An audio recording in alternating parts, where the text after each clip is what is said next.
Yo, yo, yo, what is up, everybody? Welcome to the All Hallows Eve Halloween Spooktacular, everybody. There you go. We are very, very, very excited for tonight. We've been cooking this up now for a couple weeks. I know we've kind of let the cat out of the bag, promoting it a little bit ahead of time.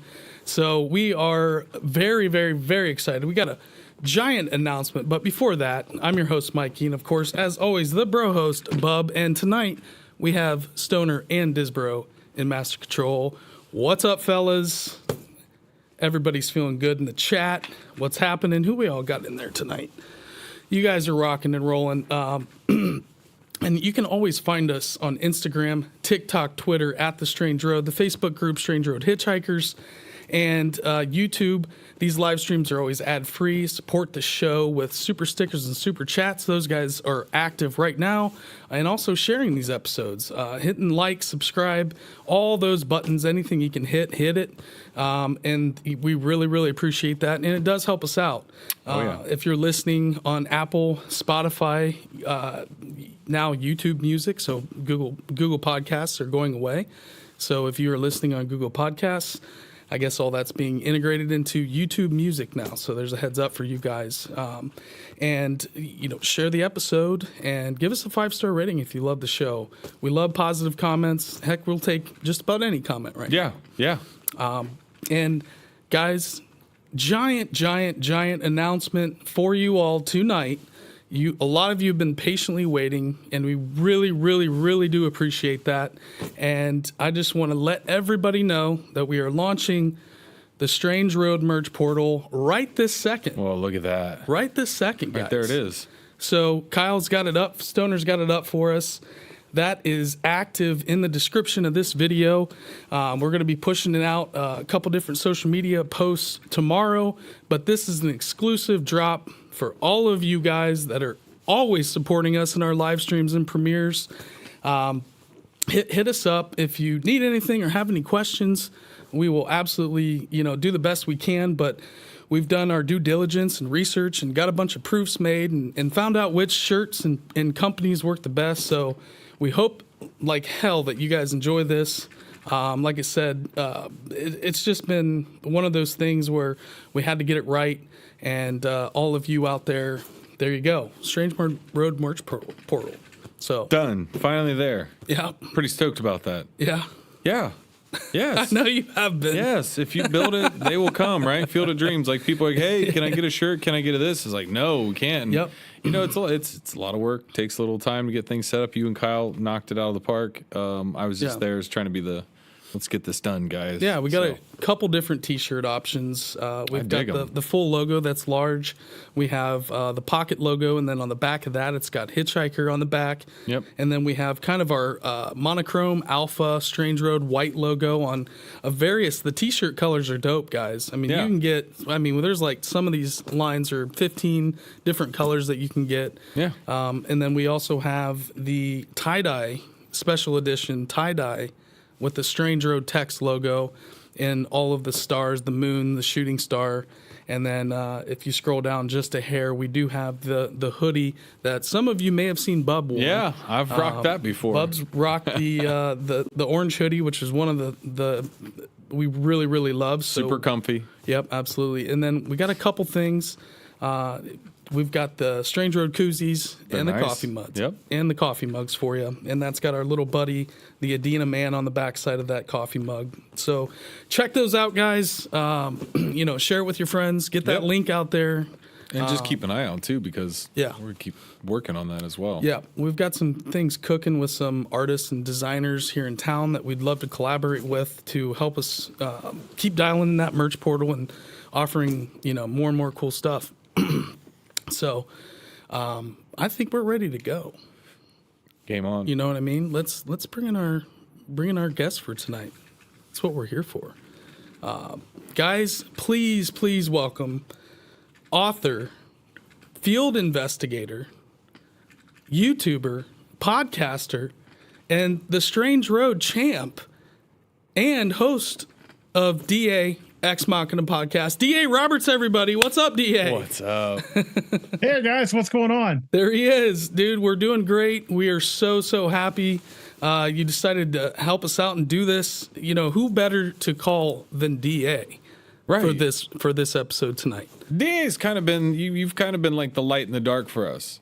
You started us out, and I don't even think you knew it. Of the power of the dark side. He's the Duke of Darkness, D.A. Roberts. And also, to add a list to that, proud purchaser. I just got a koozie and a T-shirt from the merch store. Are you serious? Man, D.A. Jesus, I just bought it. Thank you so much. No problem, man. Awesome. I'll be using the koozie on my show. That's amazing. Put up my cleverly concealed beverages. Oh man, I appreciate that. And there we go. Yep. We don't even have to say how great and how much we love DA. He's just leaning right into it already. He's just that's one of the reasons we love DA. Yeah, you gave us a chance to have somebody on and talk to early on. Yeah.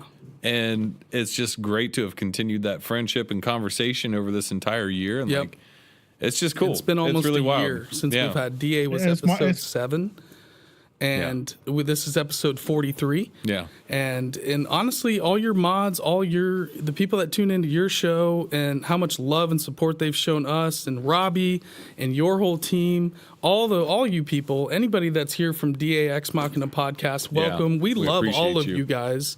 And you guys really helped us push our YouTube platform early on. And man, we really couldn't have done this without you, DA, and all your supporters. So yeah. My pleasure, man. It is my pleasure. Awesome. We had so many people help us when we were starting out. I'd like to pay it forward. I'm happy to help any way I can. Right. Man, thank you so much. Thank you so much. It being Halloween Eve, so All Hallows Eve, we thought let's hop into some creatures and cryptids and paranormal and UFO. I know, DA, your specialty is cryptids and Dogman and Sasquatch, but I know you're just an overall, all the different fiction and science fiction you've written over the years always has a hint of everything in it. Is there anything for us that you would really want to talk about on this Halloween, the night before Halloween, and, maybe we get a little spooky tonight? Yeah. Absolutely. I've got tons of paranormal material, but here's one I think you guys might like. A friend of mine was a volunteer out at Wilson's Creek National Battlefield, which is a Civil War battlefield just outside of Springfield. One of the bloodiest battles fought in the Midwest was fought just outside of Springfield.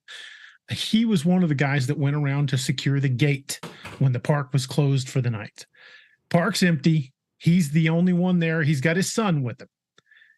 As they're checking some of the gates, he stops while his son is messing around with one of the cannons, and he snaps a picture. Doesn't think anything of it. Going through those pictures, 5 years later, he finds an apparition between two of the trees. In fact, if you guys will go over, Mikey, go over to your Facebook. I will send you that image right now if you want to throw it up on the screen. Give me just a second, and I will send you that image. I think you're going to like it. Copy that. I know right where it's at if it pop up. Man, you can look if you look above the cannon, you'll see just, between the two trees behind the cannon, you will see this full apparition. Facebook Messenger, DA? Yep, send it right now. Oh, cool. There it is. Oh, boy. Let me send this to Kyle. Okay. If you bring that image up and look at the cannon, look at the left wheel on the cannon, and then look right above it, and then zoom in between those two trees. And he said there was no one in the park but him and his son. And you can see this guy's wearing a dark hat and like Union blue pants and an old style white shirt. Man, some of those photos just right outside of Springfield. Wow. Some photos, are really kind of interesting. Some of them, it's like, is it Photoshop? But a lot of the times when you hear the backstory of the photo, if you know the person that took it, it's super, super interesting. But I always try to look at apparition photos with a skeptical eye. Well, I know the guy that took this photo, and we were cops together. So nice. I've known this guy for a long time. Where's the direction I'm looking on this? Now, if you'll look at the where the barrel and the left wheel is, Okay. those two trees right there, you'll see right. Yeah, you see the cursor's moving over it. Zoom in on that spot. You'll start to see it the closer you get. Yeah, he might not be able to zoom in on Facebook. Yeah. You can't just like Windows Plus or like Command Plus or whatever. Not when you have it up like this, when you're viewing it in Facebook. Oh, I see. Yeah. So well, we'll look at this later. I don't doubt you, and I do like photos like that. So he caught a full apparition, huh?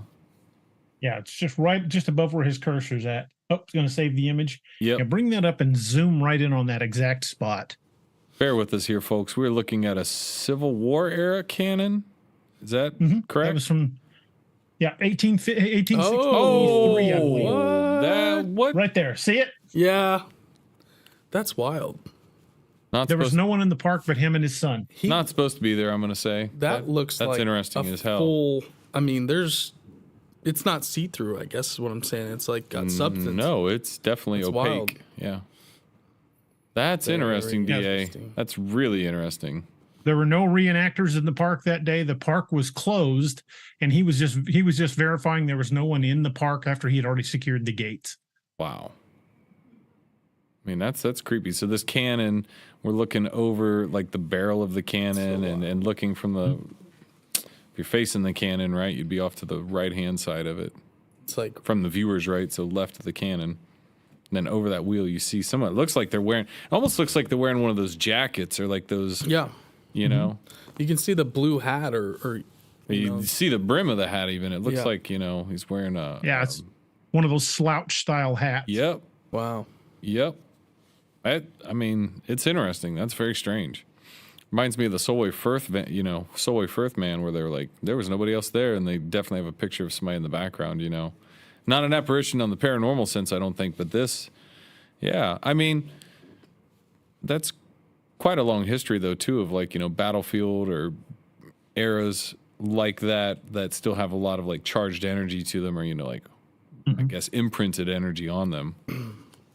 That's wild. Springfield was a big Civil War battle outside. Oh yeah, Missouri was a hotly contested area. In fact, the fighting had been going on in Missouri for years before the Civil War actually broke out between the Kansas Jayhawkers and the Missouri Partisan Rangers. Fighting had been going on for several years before the war even broke out. Wow.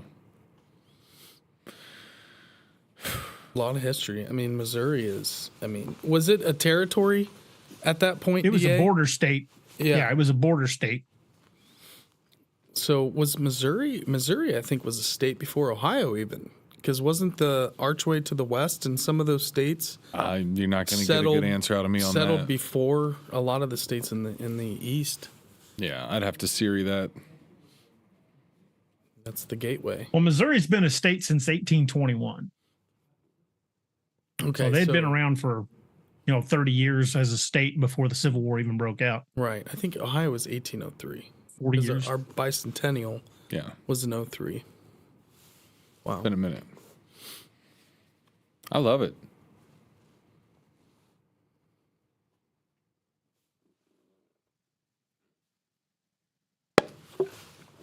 So, DA, what other kind of paranormal stories you got for us? Anything interesting that's come across your way here recently? Well, recently there has been a Ozarks howler sighting down near Galena, Missouri. And if you guys are familiar with the Ozarks howler at all, Daniel Boone supposedly killed one near Cuba, Missouri. This would have been prior to the Civil War, but they've been sighted in Missouri since long before before European settlers came here. The Native Americans even saw them. They're in animal mutilations down near Douglas County, but most recently out near Galena, Missouri, they heard and someone saw one not far from the area that I wrote about in my book, Lakeview Man, Beast of Blunk Road, just right down the river from it. That is crazy. So what kind of animal is that, or what kind of, is it a, what are we talking about here? The Ozarks howler And that's a good image. That was actually captured on a trail cam by some folks down by Branson, Missouri. It's usually described as a dog, but a large one can be as big as a bear. And you'll notice that it's got horns. That has horns that face backwards on its head. The horns look more like a ram's horns or a goat's horns. Not like cows or anything like that, but like a ram's horn. Right. They're dark in color. Have described to be as big as a bear, and they usually have glowing red eyes. But the howl of these things is like a cross between a banshee and a mountain lion. It's supposed to be absolutely blood curdling. I've never heard one personally, but I've talked to eyewitnesses that have heard it out in the woods, and they said it will make your blood run cold. It's like nothing they've ever heard. And I've heard mountain lions. I've had mountain lions squall right outside of my camp, and all that did was make me grab a gun. Yeah. But people have said when they heard the Ozark Howler, they were ready to just pack up and leave. Wow. So do you think this is a cryptid that's just, like, again, just maybe in the same vein of like an unidentified and people are just seeing it? Or is this a new species, or is this like a government, created like weird Montauk monster that got it? Like, what's going on here? Is this just a new animal, a lost animal, a cryptid? I'm not entirely certain what the Ozarks Howler is, but I would say it's something akin to a hellhound. It's some sort of canine. The horns on it's what throws me. Yeah.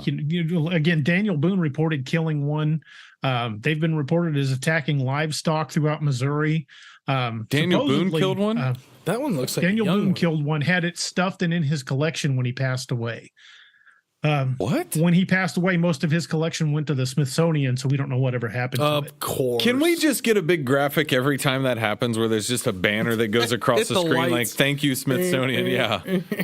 Every time it just gets misplaced. So this is fairly common. I thought a hellhound was more of like a demonic entity or a spirit. There are hellhounds, because I know a hellhound, the story of one of the reformatories here in Ohio where paranormal investigative team were deep down in this basement, and this hellhound is what they called it, and then followed them home. This girl home, she was in the basement of this place, deep down, had lost everybody else, and this thing, came running after her, but it was like all black with these yellow eyes, and it was canid looking. But it ended up spiritually following her back to her house, and months of terror of this thing scratching and howling and coming to her in her dreams. So are those like maybe it was a physical entity or a mixture of both? It could be somewhere in between. Yeah. There are very similar legends of a evil hound like creature.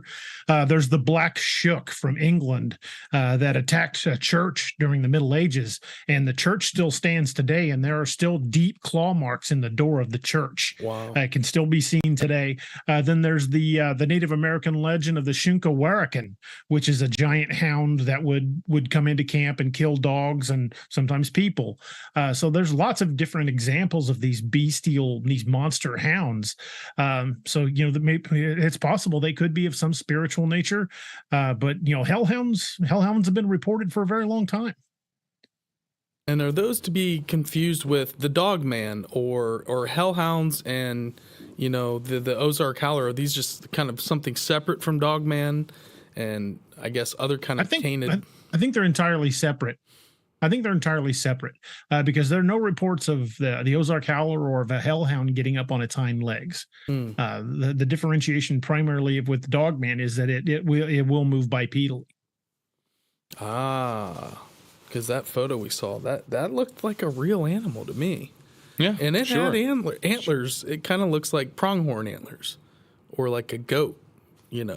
No idea. I can't attest to whether or not that photo is legit. Yeah. But I know part that deer, it's part goat, part dog. I don't know exactly what it is. I haven't had a chance to talk to the people that took that picture. But it could be a faked photo. It could be completely faked. I don't know. Yeah. But that does meet the description of basically Ozark's Howler, only that one looks much smaller. Yeah. It looks like maybe a young one. Mm-hmm. It's strange looking. I will cool. give you that. I've never heard of it either. That's put it in the books. Another one that I've not heard of. Teddy Roosevelt was a firm believer in the Ozarks Howler. In fact, there's one of the local legends. Well, not legends. One of the local alternate names for the Ozarks Howler. They referred to it as the Hoo Hoo. I know, goofy name, but that's what they called it. There is a secret society that was formed to protect the Ozark Howler, the Concatenated Order of the Hoo Hoo, and Teddy Roosevelt was president of it for several years. What? So was another U.S. president. I believe it was Woodrow Wilson. Oh, boy. 2 U.S. presidents, and allegedly the Ozarks National Forest in Arkansas was set aside specifically as a preserve for the Ozarks Howler, and it's about 2.5 million acres. Another cryptid preserve, bub. It is. I think that's what's going on. And John Hickenbottom, Ohio Teddy's Department on of it. Natural Resources, when you said cryptid reserve, he really was interested in that idea. Was he? I don't remember. Yeah, Was he? John Hickenbottom didn't laugh in your face. He was like, that is very interesting. Yeah, and he's Ohio Department of Natural Resources employee, Bigfoot naturalist. I don't know if you've ever talked to Hickenbottom, DA, but he would be awesome for your show. He's the guy that produced all those Bigfoot videos on YouTube. Yeah, if you can introduce me, I would love that. I'd love to talk to him. Yeah, he's great. And just knows so much about Ohio wildlife, and he says he can hear bird calls and categorize them better by ear than with binoculars and by sight. He's just spent a lot of time in the woods. But the idea that these big national parks being cryptid reserves, I think, but you're onto something here. And in Ozark National Park, maybe it was. Well, we've talked about my Teddy Roosevelt theory before. Yep. How Roosevelt knew about cryptids, and one of the first things he did as president was set aside the national parks. Yep. He set aside was like 87 million acres, and that's not counting state parks or public use areas. Right. That is national park land only. That's insane. If you add state parks and protected areas and conservation land, it's closer to 200 million acres. That's insane. Is this a real photo of him on a moose? Wouldn't surprise me. That's crazy. I don't know if we can verify that or not. Woodrow Wilson being a part of this secret society. Woodrow Wilson, he's the guy that passed through the IRS Act and the Federal Reserve Act and completely changed our banking system. You think all that That's dark weird. money's going to fund the cryptid research and the dark cryptid preserves of the national a lot of people think that the government created cryptids. Yeah. I don't think they did, especially Bigfoot and Dogman. However, our government is certainly not above experimenting and trying to make a weapon out of something. Right. I think they've known about cryptids for a very long time. And the stories we hear where the government has tried to use them as soldiers and things like that, I think that is probably them being opportunistic and trying to modify an existing organism. Right. I don't think they were created by our government. I think they're certainly using them, though. You think they've used modified cryptids or some kind of biological weapon, if you will? Wouldn't surprise me in the slightest. It wouldn't, but what if, so you got that going out there and then if they die in the battlefield or this or that and then your other adversaries, I don't know. That just seems like a tech that if it went down, the other side got, I don't know. Maybe they could. Well, it would take them years to reverse engineer it. Yeah, you're not wrong there. That's just so crazy. I mean, I wouldn't put it past the government in any capacity. Yeah. Dogman, Sasquatch out in the battlefield. Why wouldn't you? Yep. Hey, we got some people. The chat's going nuts right now. We got Meg. I know Meg's definitely a DA fan. We got Mopar Phil. She's one of my mods. Yeah, she's a mod. I know Meg. Poss Dude, Prometheus Lens. Welcome. Mopar Phil, we got Meg, we got Tom B. Stone. Tom B. Stone, shout out to you. Shout out to Robbie, Tom B. Stone. You guys are all, Tombstone, however you want to say it. You guys have always been supporting us, hopping in our live streams and premieres, hanging out with us in our Facebook group. You guys rule. I forgot there was a chat in there for a while. It wasn't up. Sorry, we weren't ignoring you on purpose. We literally wasn't there for a minute. So Apologies. Yeah, everybody in here, welcome. That's So what I was glad to saying be earlier here. when you started talking about the howler. Sorry, now you start talking about the government. Maybe they engineered, but that's what I was thinking with that howler was like, maybe it's, other things get out accidentally, think about like Outbreak when the dude gets a little capuchin. He's like, I just can't have you anymore. People get a python in Florida and they're like, can't have you anymore. They let it out. Burmese Well, python. somehow you sneak the hoo-hoo out of the, you sneak the hoo-hoo out of the lab and then you can't take care of the hoo-hoo anymore and you let it out. Now it's running wild and it's repopulate, or it gets out some way. Well, since there are recorded sightings back into the 1800s, I don't think this thing's lab grown. Well, there you go. Yeah. That pokes a really big hole in that one. Well done. What else do you know? You got me interested in this secret society, DA. Is there anything else that you dug up, or It's not a secret, is it? the order of It exists on 4 different continents. Membership is by an invitation only. You can't just apply to be a member. Their headquarters and museum is in a small town down in Arkansas, about 6 hours from me. I'm planning on taking a trip down there and seeing if I can kind of get access and go in and look around. But there's no public membership. There's no way to know who's involved. So it's still in function. Correct. Wow. It says, but it does say membership is restricted to people that work in the timber industry. That's wild. The timber industry. So you have people that are out in the woods. They know what's going on. Yeah, clearly. They're way, way, way deep in the woods, but it's like CEO of timber companies that are like mega millionaires that are a part of this secret society that are protecting cryptids or the knowledge of these cryptids. I mean, if that's the case, you would have think they wouldn't have had the lumber mill man back in the day put a hemp out of, production so that he could slay more trees. Yeah. Well, You know what I mean? It Unless- seems like he's going against the unless grain they're- there. Right. Well, unless they're using the knowledge of these cryptids to know which areas are safe to log and which aren't. That could be. Maybe they're carving out little spots for them almost by the logging And industry. you'll too. notice- Who knows?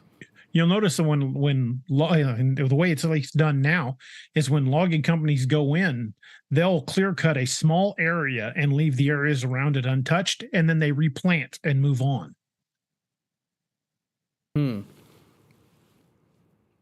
They don't just leave clear cut downed areas anymore. That's interesting. Right. They're always replanting at least. That's a subset of people that I've never really thought about, putting on file. But I mean, I guess it makes sense. Travis Walton was a lumberjack, and gentleman. The first reports, like modern reports of Bigfoot and those tracks that they got were from those loggers up in upstate Jerry Washington. Crew up in 1957 up in Northern California. That's right. Very Those guys were interesting. all loggers. Very that interesting. Got the first cast, and that's the name Bigfoot came from those loggers, right, DA? Well, it actually came from the newspaper when Jerry Crew showed the tracks. The guy said that is one big foot, and the phrase Bigfoot kind of stuck. Gotcha. Very interesting. Kind of like Dogman. The phrase Dogman didn't exist until the late 90s. It was coined by, I believe it was a radio DJ that was talking about these Dogman type creatures, and then the phrase caught on. But prior to 1957, you can find references to Bigfoot creatures in old newspapers. They just refer to them as a wild man or a hairy man, or they have different terms for them. Same thing with Dogman. You'll find terms used like werewolf.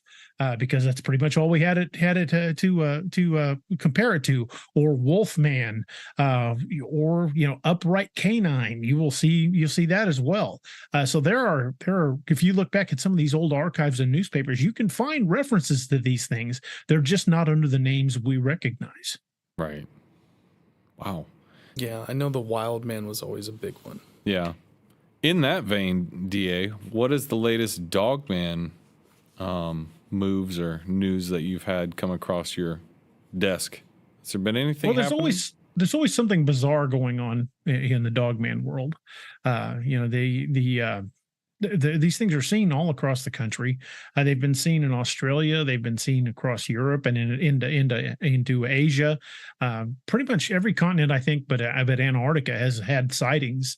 But the thing about Dogman that differentiates primarily from Bigfoot is once in a while you'll get a Bigfoot story where like a logger says, well, a tree fell on me and this Bigfoot helped me, or a kid will get lost and a Bigfoot will guide him back out. You don't get that with Dogman. People that see Dogman are like, this thing was terrifying. This thing was hunting me. Pretty sure this thing was going to eat me if I didn't get out of there. Even in LBL, which is considered one of the nation's hotbeds of Dogman activity, this year alone have been like 8 or 9 people go missing. Say what? Stop. Okay, real quick. Say it one more time. People still go missing in LBL every 8 year. to 9 people this year? I think it was like 17 last year. What? This is Nobody that a talks about common statistic for people to go in certain areas of land such as that. I mean, such as that, and just go missing, or is this? If you look at the missing 411, people go missing in national parks all the time. Yeah. But because they're controlled by the Parks Department, it doesn't get reported like missing persons it would in a town.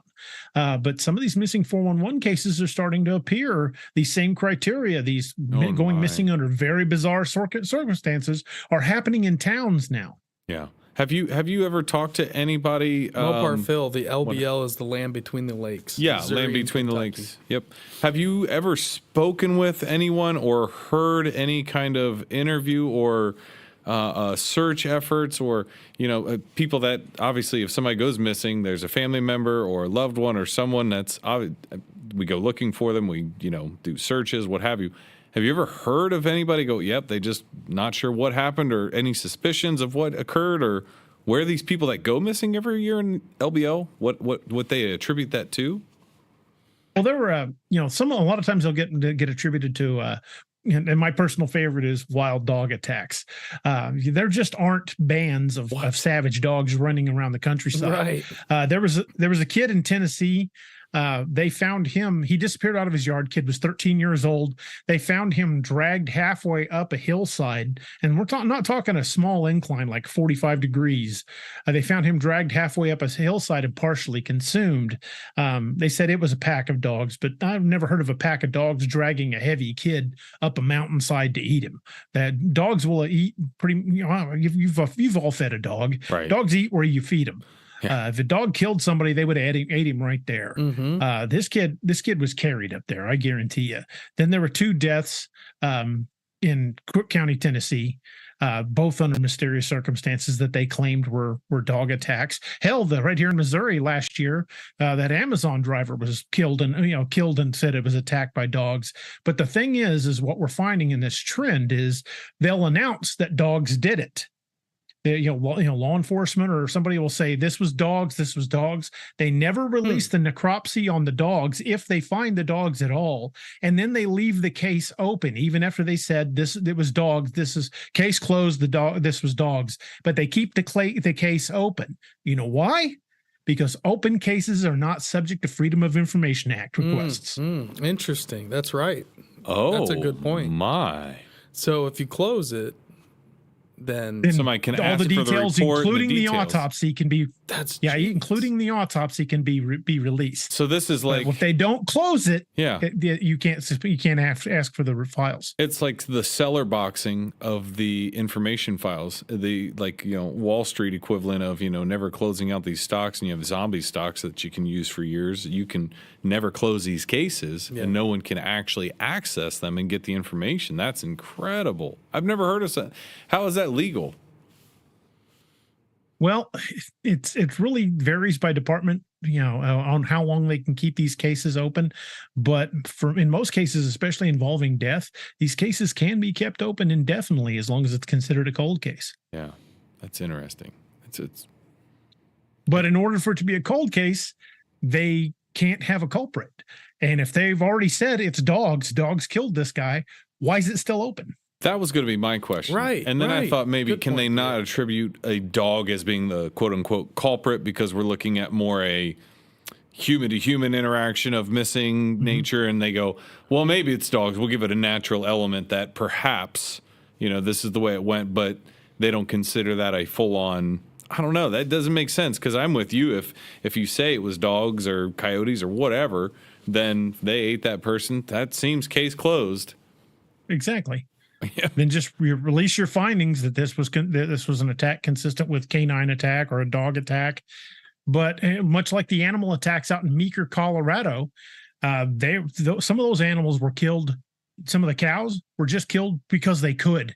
That's not typical wolf behavior. Mm-hmm. And they found large wolf tracks near some of these kills, moving bipedally. That's not typical for wolves. And that was in the report, DA? Mm-hmm. That was publicly released in Meeker, and now it's pretty well shut up. You can't find anything about it. That's interesting. Other than what they've already released. Does that happen often?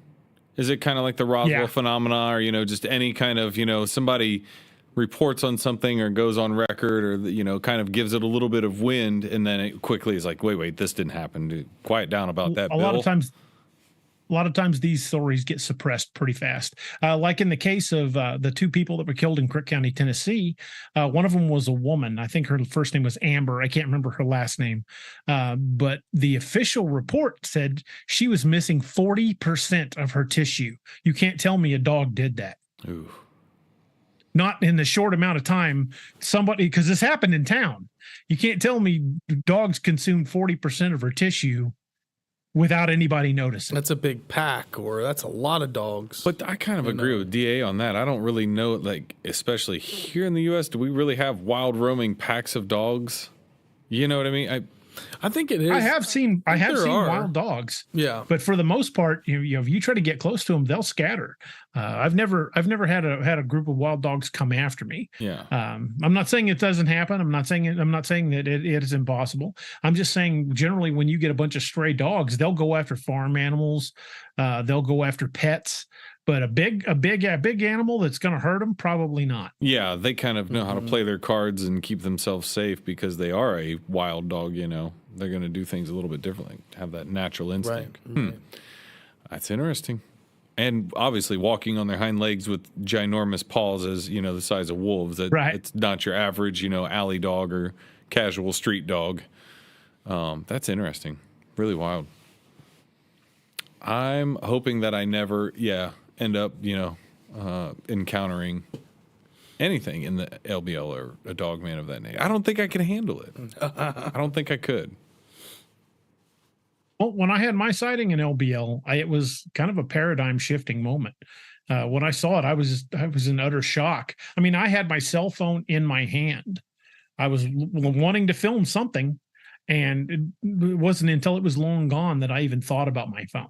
Just completely out of my mind. Right. Do you feel like it's a little bit of a shock, or do you feel like you were just in the moment and you were just taking it all in and you just weren't even thinking at all about shooting video? I mean, that would be me, even though I'm professional videographer and do video. This is like, would I reach for my phone? I was just in absolute shock that I was seeing what I was seeing. And by the time it hit me, hey, I should be filming this, it was already gone. How tall do you think it was? Well, I saw it. It was leaning against a tree. It had its hand against a tree. We did show that. We did show that video. It was a little bit enhancement, but it's pretty freaky. Go ahead, DA. Let's hear it. That's the Joe Bald video you're talking about. Okay. I didn't get a video of the one in LBL. Okay. The one in LBL I figured was between 6.5 and 7 feet tall because I went to the tree where it was at and I could reach the spot where its hand was, but it was above my head. It wasn't where I would comfortably put my hand against a tree and lean against it. So it was taller than me, but not considerably taller than me. And I'm just shy of 6 foot. I'm 5'10".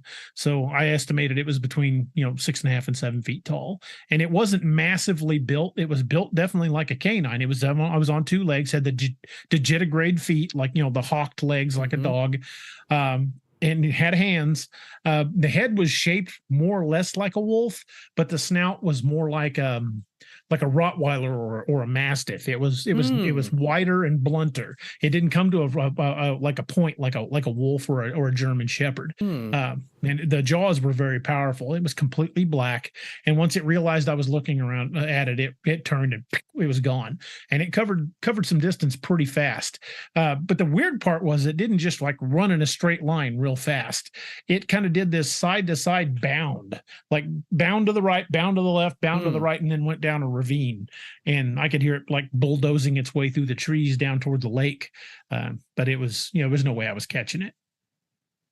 Kind of like those, we used to do that in football, where you're kind of like going side to side, just drills, like movement drills. Watch an ice skater when they're trying to get a lot of like speed, skiing. How they'll slide to the side and slide to the side. That's kind of like it was, only it wasn't like obviously on skates. I mean, it was like jump to the side, and then gone, building up speed. Leaf litter was thick, so I couldn't get any tracks. But it was definitely there. I mean, you could see the spots in the leaves where it had ran, but there was no way I was getting a track. Were you by yourself when this happened? No, I was with a buddy of mine named Nick. Okay. And did you guys both? You walk up, you spot this dog man, and then kind of get the. I saw it first. Okay. I saw it first, and then I was like punching him in the shoulder and pointing, and he stopped, and then he saw it. I saw it for about 15 to 20 seconds, and he probably got a good 10 seconds at it. Before it was gone. What time of day or lighting and conditions kind of like that? About 10:30 in the morning. Okay. About 10:30 in the morning, late July. Visual conditions were good.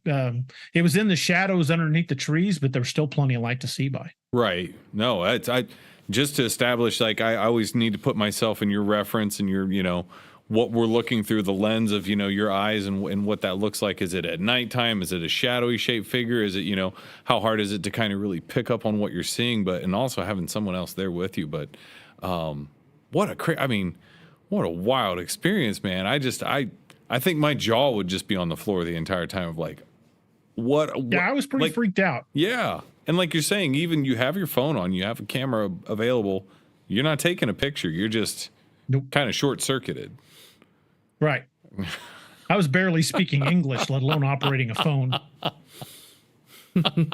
Yeah.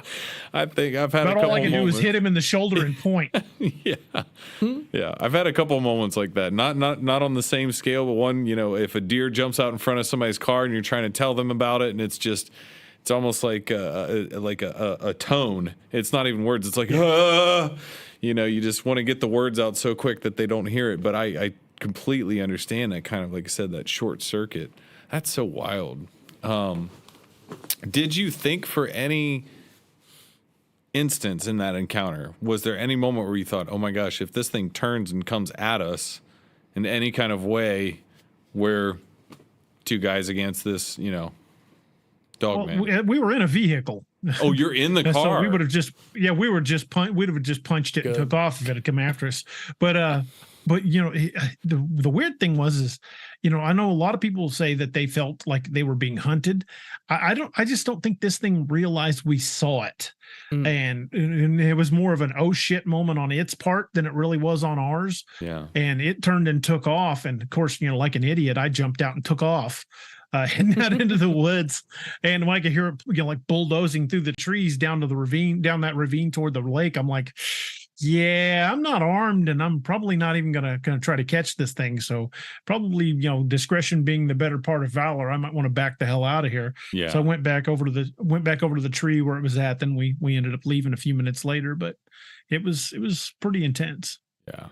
It sounds like you mentioned earlier too, the missing 411 and that kind of vibe. Have you ever spoken with David Politis about any of the dog? I have not. No. Okay. I've tried to meet him a couple of times at conventions. But he's whenever we've been at the same convention, he's a headliner and I'm a footnote. So I really haven't had a chance to sit and talk to the guy.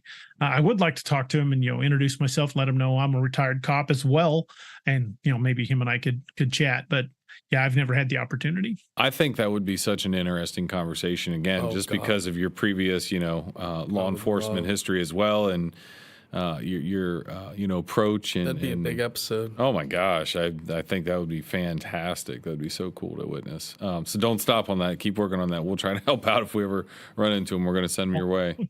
We might just Keep your run fingers into crossed. We might just run into keep it. We'll keep it open. This yeah, year. we're going to try. Yeah, Hey, we're that would be gonna awesome. try to connect with them. We'll be helping out potentially at CryptidCon this year and sponsoring Nice. the AV room. So Politis is going to be a speaker there. Yeah. So Hopefully he's fingers there crossed. this year. He didn't make it last year. He didn't make it last year. I'm thinking I've been keeping an eye on the lineup, but Well, Meldrum already had a medical issue on a Yeah, cruise, that's a so he's bummer. dropped out. Dr. Jeff Meldrum, he was best going to be there. Well, best if- wishes to if- him. Yeah. If they needed an Amazon best-selling author, send them my Dude. direction. That's not a bad idea. Absolutely. I mean, This have might a- be happening in real time. this is happening live. We'll have to Hell yeah. we have to look into Jeff that. Waldridge, if you're listening, D.A. Roberts is the man. He would absolutely would be 2023. a great fill-in if you haven't found somebody to replace Dr. Jeff Meldrum. That would be Boom, there you go. fantastic. All right. Dio, turn it up. D.A., I did That have was- a question real quick. While we're on the subject of Dogman, have you? I don't know if you've ever seen the show that's really cool. These Woods Are Haunted, but there's some amazing. Oh, I love that show. Yeah, there's some incredible Dogman stories, and one of them is from Ohio. And the sound that this thing made when it stood up, where its legs cracked. Have you ever heard that, or had anybody talk to you about the sound that there's like this popping sound that's just absolutely grotesque the way people describe it? But have you heard of that? I'm really glad you brought that up. Oh, good. I've heard this many times from people that said Dogman approached them on all fours. Yeah. And before it got up, they heard a popping sound. Mm-hmm. What I think, and this is just my theory. Now, again, folks, believe me, there are no experts in this field. Anybody that tells you they're an expert's trying to sell you something. There are no experts in this field. All we have is theory. Until one of these things is brought in and identified by science, all we have is theory. So this is just my theory. You know, you can agree with it, you can disagree with it. It's just my personal theory. But I think these things approach on all fours and are able to change the morphology of their hands, much like a gorilla, how its knuckles will flatten out when it runs on all fours. I think these things can change the morphology of their hands. And Dogman hands have been described as being spindly, like a raccoon's hands, almost like they have an extra knuckle. I think they're able to change the structure of their paws into hands, and they spend most of their time primarily on all fours. If you look at, even when they're upright, that hawked leg is not designed for bipedal motion. That's something that would be doing probably short term or short distance. Look at a bear. A bear can walk on its hind legs, but it's not designed to walk that way. It does it for short distances and generally not very fast. However, I think these things have adapted to this. And I think whenever one of them is killed, their hands will go back to their default position, which is more like a paw. So when one of these things is killed, no, for the most part, people think it's just an unusually large wolf. I think that's why no body has ever really been brought forward of a Dogman, because we've probably seen them and just went, well, much like that picture that was found in Montana that they sent, that showed up in Montana. This guy killed a wolf that was stalking his cattle. And it was covered the entire tailgate of his truck. It was a massive wolf, completely black. Wow. And I think that's why we don't see Dogman bodies. I think that they spend their primarily amount of their time in quadrupedal motion, and that they can change the morphology of their hands when they stand up. I think that's I think it's an evolutionary trick, and furthermore, I kind of think the reason why we have Dogmen today is because dire wolves took a divergent path from the way modern wolves did. Modern wolves joined us at the campfire and became domestic dogs. Dire wolves may not have disappeared, and they are much bigger and they're much more powerful. Yeah. That photo of that big Siberian husky going into the woods where that giant black wolf comes out of the woods. You mean? Yeah, that's what I said. Yeah. The video of the big Siberian husky going into the woods, and then that big, and it's on all fours, but it's like probably 3 times the size of It's that huge. dog. And that's Or maybe probably it's a a German 100-pound Shepherd. dog. Yeah, it's a German Shepherd or a big Siberian or something. Unbelievable. I mean, dire wolves. I think they're still around. I don't know. Megafauna. I think they Well, were part of the they could be. megafauna, right? Before the Younger Yeah. Dryas, and we had them in North America. Like, I there's won't rule fossil anything record. out. I think the thylacine is still alive down in Australia. I think there's a lot of animals and species that, again, we've spoken about this before, that we don't want to find them necessarily. And maybe other species have been purposefully kept under the radar. North American hyenas. All kinds of things. There are sightings in Canada and Alaska of enormous bears. And when they describe the bear, it sounds more like a short-faced bear than a grizzly. And the short-faced bear could get between 16 and 20 feet tall on its hind legs. Huge. It was the largest land predator of its day, This is and may have only died out as recently as 5,000 years ago, according to some research. Right. That was part of the megafauna in North America. and they're still possibly seen today. I hadn't be heard very that. much- That's new to me. That's interesting. In Canada, that In makes Canada, sense. you know what they need to do? They So need to just send out robots and like some kind of trackers out there and all kinds of those sky eyes to look up and just go out and just look for things. Canadian rock. Because nobody's up in most of that area. Most of Well, Canada. what people fail to realize, if you just take the state of Alaska, Alaska is bigger than Texas. Alaska is massive. But if you took the population of Alaska and scattered them out across the state, you would have less than one person per square mile. That's just the way the population density works out. insane. There aren't enough people out there to fill that wilderness up. Right. And since most of the population is centered around a few big towns, you've got some smaller settlements. You've got entire hundreds and hundreds of square miles where there's no people, none. Right. And that's what I'm saying. There are places in northern Alaska and Canada that they believe that no human may have ever been. I believe that. That's a crazy I thought. believe that. That's a really crazy thought, and I don't doubt it either. That is really wild. Wow. Yeah, there's a lot of space up there. There's a lot of land. There's a lot of potential for, I guess, short nose or short face or Short-faced. Short-faced. Man, They were enormous. Well, if you look at Google Maps and do the satellite view and look at North America, just North America, you can find enough unbroken green from Canada to Texas where you could hide almost anything, oh yeah. especially along the Mississippi River. There's just so much unbroken forest. Heck, the Mark Twain National Forest and the Ozark National Forest pretty much come up against one another. And between the two of them alone is over 5 million square acres. Jeez. Yeah, there's a lot of real estate out there that is very much, like we said, cordoned off, or it's national parks and it's all this land that. But what if it is just again like a big garden of cryptids? And DA, are those forests old growth forests, or have most of those all, like in Ohio, all of our state parks and national parks have been completely cleared, and within the last 120, 150 years, the trees we have in Ohio they're all new growth forests. Like literally everything was chopped down. Do you guys have old growth areas? There are still sections of the Mark Twain that have never been logged. That's where really the cool. deep. That's neat. Because some of it is so hard to access. Yeah. There's no way you could get a vehicle in there. There's too many, little river valleys and too many canyons. Just getting back there, even with a 4-wheel drive, would be impossible. There are places where you simply can't get in, short of going in on foot or on horseback, and then it would take days and days and days. Sounds like the Amazon.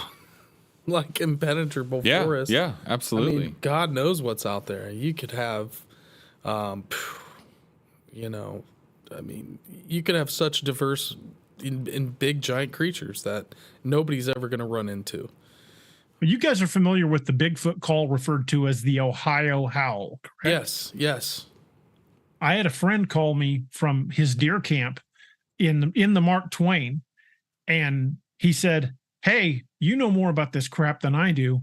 What the hell is this?" And he held up his phone, and I could hear a call almost identical to the Ohio Howl. He goes, "Whatever the hell that is, it's less than 100 yards from my camp. What is it?" I'm like, I think I'd get the hell out of there if I were you. Wow. He's like, I don't believe in Bigfoot. I'm like, well, you may not believe in it, but give that 15 minutes and you may be changing your mind. Yeah. Bigfoot might believe in you. Well, didn't Hickenbottom say that he had heard something that was similar? They had recorded something, him and his wife. And Yeah, he heard they something. brought up the YouTube video when they got in their car and drove away, and they brought up the Ohio Howl to kind of compare what they had. And they're like, well, how do we know that it's not some guy blaring through speakers the Ohio Howl back Right. at them? Right. Because there's a lot of Bigfoot hunters that blast that Ohio Howl recording to try to get a response back. I'm not saying that happened to your friend, but I'd never thought of that before. I thought that was really, really interesting. But Hickenbottom wasn't sure what he had captured. But, it was interesting just to that, because that Ohio Howl is so popular by people to use it in the field, apparently. It's not a bad idea, because I've done it to piss off birds around my house before. Play bird calls? Record a cardinal, Yeah. record itself, and then play it back at itself. Oh yeah, it'll get them. So you can't do things like that. I am not saying, obviously, at all that that's what happened here either.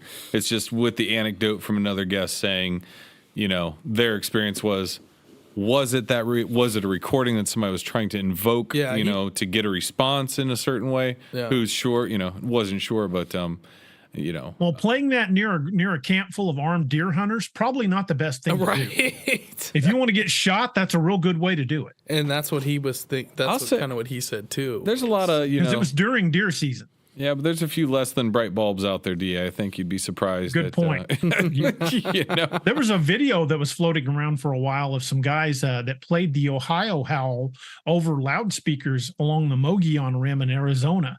And the third time they played it, they got something that screamed back at them. And it wasn't the same howl. It was something angry, and it was very close. Wow. And they jumped in their truck and got the hell out of there. Wow. They Yeah. pissed something off playing that. That's what I'm saying. I think so.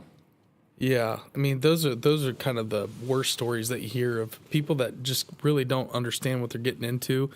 They take their son out. We're going to go Bigfoot hunting, and the next thing you know, you get up into their territory and you're getting stuff thrown at you, and then some ill-prepared hunter starts to blast shots into the woods. just And not next a thing great you go, idea. you got 4 or 5 of them on your tail, and you're trying to drive out of there, and they're surrounding you. Have you ever heard any stories like that, DA? DA's mixing it up in the chat. I love it. All right, I was answering the question. Yeah, Wyatt asked is what did Wyatt say? I've heard a He wood said there are knot. probably areas of the Ozarks that people have not been in over 100 years or not at all. Wow. Yeah, very easily. Can you repeat that question, man? I'm sorry, I was typing his answer and only heard part of the question. Me? Yeah. Yeah. Oh, I don't remember what I was saying. What was I saying? I didn't You're know. no help. I was reading. You are no help. I was 3 things just happened there once. Someone got into the chat, and I didn't know I was the court reporter. Yeah, I don't know. I remember what I was saying, DA. It's all good. It's all good. You were asking a question about something. I don't remember what. Something about if it was Sasquatch or Dogman. I don't know where you were going. Something about reports. Getting chased. Somebody going hunting with their son, and whether the Yeah, have you heard reports any- being chased out. Because I know you Hordes guys of you guys Sasquatch. come across some of the more intense story. Because for me, until I really met you and Robbie and some of your guys, and a lot of the stories that I've heard are kind of bump-ins with Sasquatch or these creatures. Now, Dogman's a totally different story, but where there's more peaceful. But until I met you guys talk about a lot of super intense encounters where people are being run out of areas or being attacked and damn near, taken out. We just did an encounter episode just the other day, and 2 of the encounters we talked about at the end were encounters I've had for a while. One of them was from a guy who was I think he's retired now, was with the Missouri Department of Conservation, who went out looking for a poacher and found the guy had been killed, basically cracked up like a pretzel. His deer stand had been ripped down and smashed. What he thought was that the guy probably took a shot at one, and it killed him. And another one was a guy I knew growing up. I used to deer hunt with his son and bucked hay with him and hauled wood and everything. and he told me a story at deer camp about what happened to him out hunting morel mushrooms. He got hit with a rock and almost, you said, pretty much knocked him out. And while he was trying to recover it, a group of Bigfoot killed his dog and almost killed him. Man, that's intense. Yeah, and that's the thing. It's like, if you do stumble into its territory, you might have all the most positive intentions, but I guess I'm not really trying to, get cornered by some 7-foot beast. And I know that you guys had Jesus Pion Jr. on recently, DA. Mm-hmm. He's an awesome dude. Yeah. We've been chatting with him a little bit since he got back from his trip, and I know he had some interesting stuff that he shared with us, and I wasn't sure if he talked to you a little bit about some of that stuff on your show. I haven't watched the full episode yet.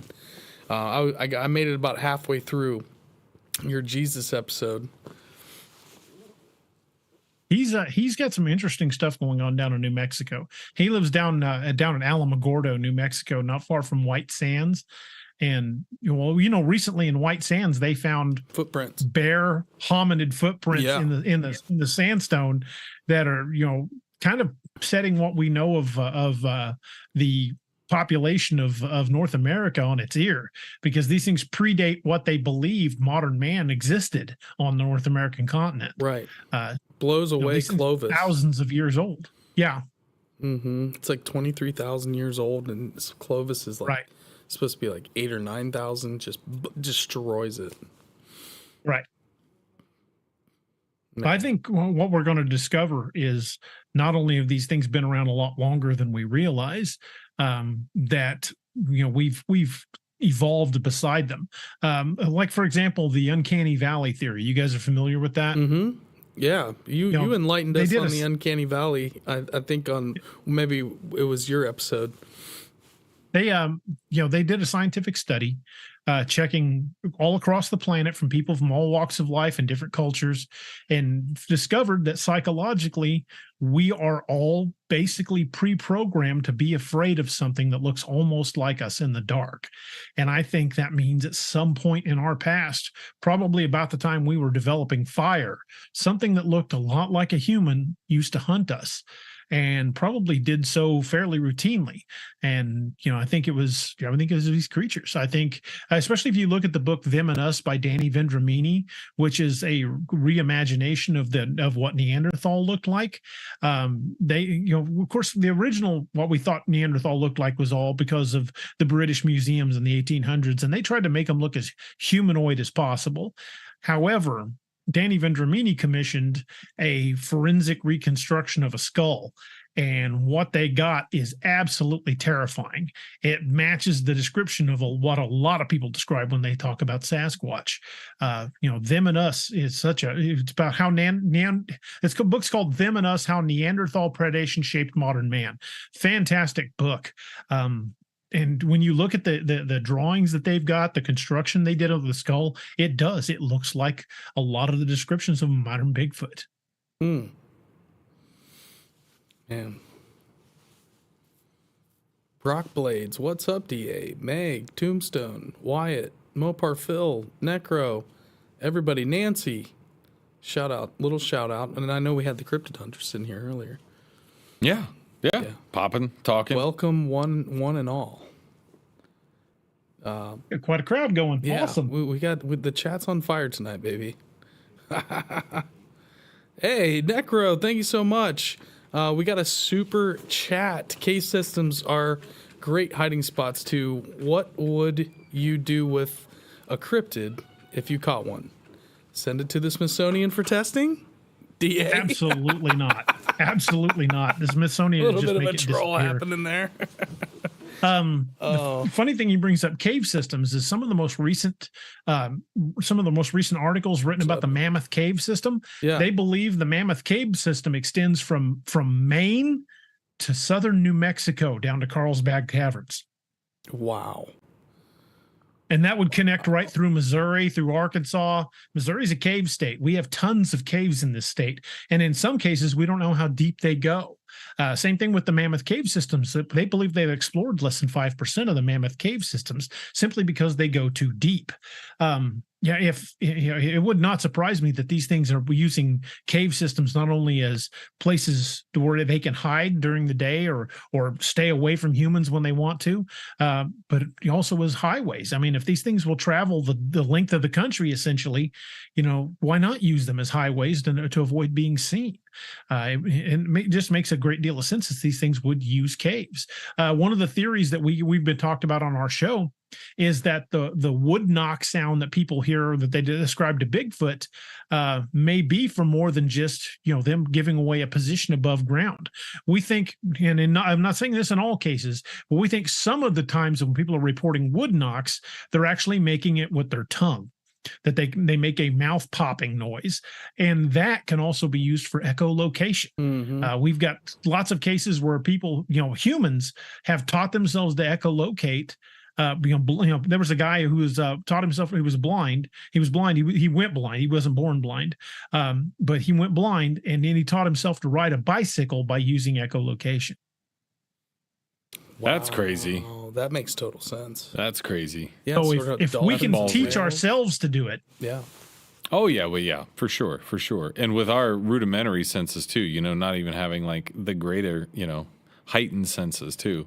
Nancy asks, is why is no one mapping the caves? Are people mapping caves, DA? They are. It independently being researched, or is this, it's hard work. A part of our government here's the thing. Well, the U.S. Geological Survey, USGS, they map a lot of the cave systems, and there are private groups that do it as well. Some of them are looking for resources, others just exploring the caves, looking, for conservation, looking for endangered species. But here's the thing: exploring a cave system is not like exploring the Mark Twain. If the three of us decided tomorrow we were going to take a deep exploration of the Mark Twain National Forest, we could arrange to have helicopters drop supplies at predetermined points where we could get supplies. You can't do that underground. Underground, you got to go in, establish a base camp, bring in your supplies, and then you go out farther from there and establish another base camp and then ferry supplies in. There's no way you can have just an airdrop of supplies brought in. You have to pack in literally everything, and anything beyond a couple of days in, not only is your air quality getting sketchy, but your supply lines are getting strained. Wow. So anything in that cave system, we've talked about this before, maybe something's using that, you think it's just a highway. It's not a stay in there. So maybe there's access points that we just don't know about that to get in the cave system further on than, say, entering at point A and going all the way to this point. There have to be jump-in points, because otherwise something else using that, it wouldn't be very efficient. If they had to navigate the entire system, there have to be almost like little Super Mario World tunnels where they can be like, I want to jump in at this section, like a subway. That's what they have, subways under there that connect all the cave systems with the deep underground bases. Well, that's different. No, that's different. That's different. You're talking about government and but they're man-made there. This is something I've been interested in lately, is that they've known forever about these cave systems, and that the bases are actually being built in conjunction with already natural traveling areas. Oh, should that make sense? The cryptids and different animals and inner earth beings and weird stuff like the Van Meter Visitor or Mothman or any of these things may be coming out of. And the deep underground bases are connected with these boring tunnel, like you said, subway systems. Yeah. No, that's super high speed. That's a different story, though. I'm talking about the natural cave system. But I think it's part of the natural cave system that they're utilizing the natural stuff, too, of making these hubs all over the country. And I think the natural cave systems are a part of the network underground. That could be. That it's all kind of one thing. Yeah, they're digging them out and building bases, but they're using, I'm sure that people have been, for as long as we've been on this country, have been exploring these caves, and the elite, I think they know pretty well. I think they've been able to map a lot of these cave systems. Well, for personal reasons as well, places that, or what do they call it? Continuity of government. Right. We know we've got deep underground facilities. Should a major war break out, that they will get our elected officials deep in these caverns so that they're protected in case there's a nuclear exchange. But I think there's more than just that. There's a lot more. Yeah, absolutely. Mikey, I sent you another image. Okay, cool. Love it. The image is a map. The top is the known superclusters and clusters of major missing people from the missing 411. The one beneath it is known cave systems. Look how close they fall in. I'm going to download this and then send it to Kyle. Let's see here.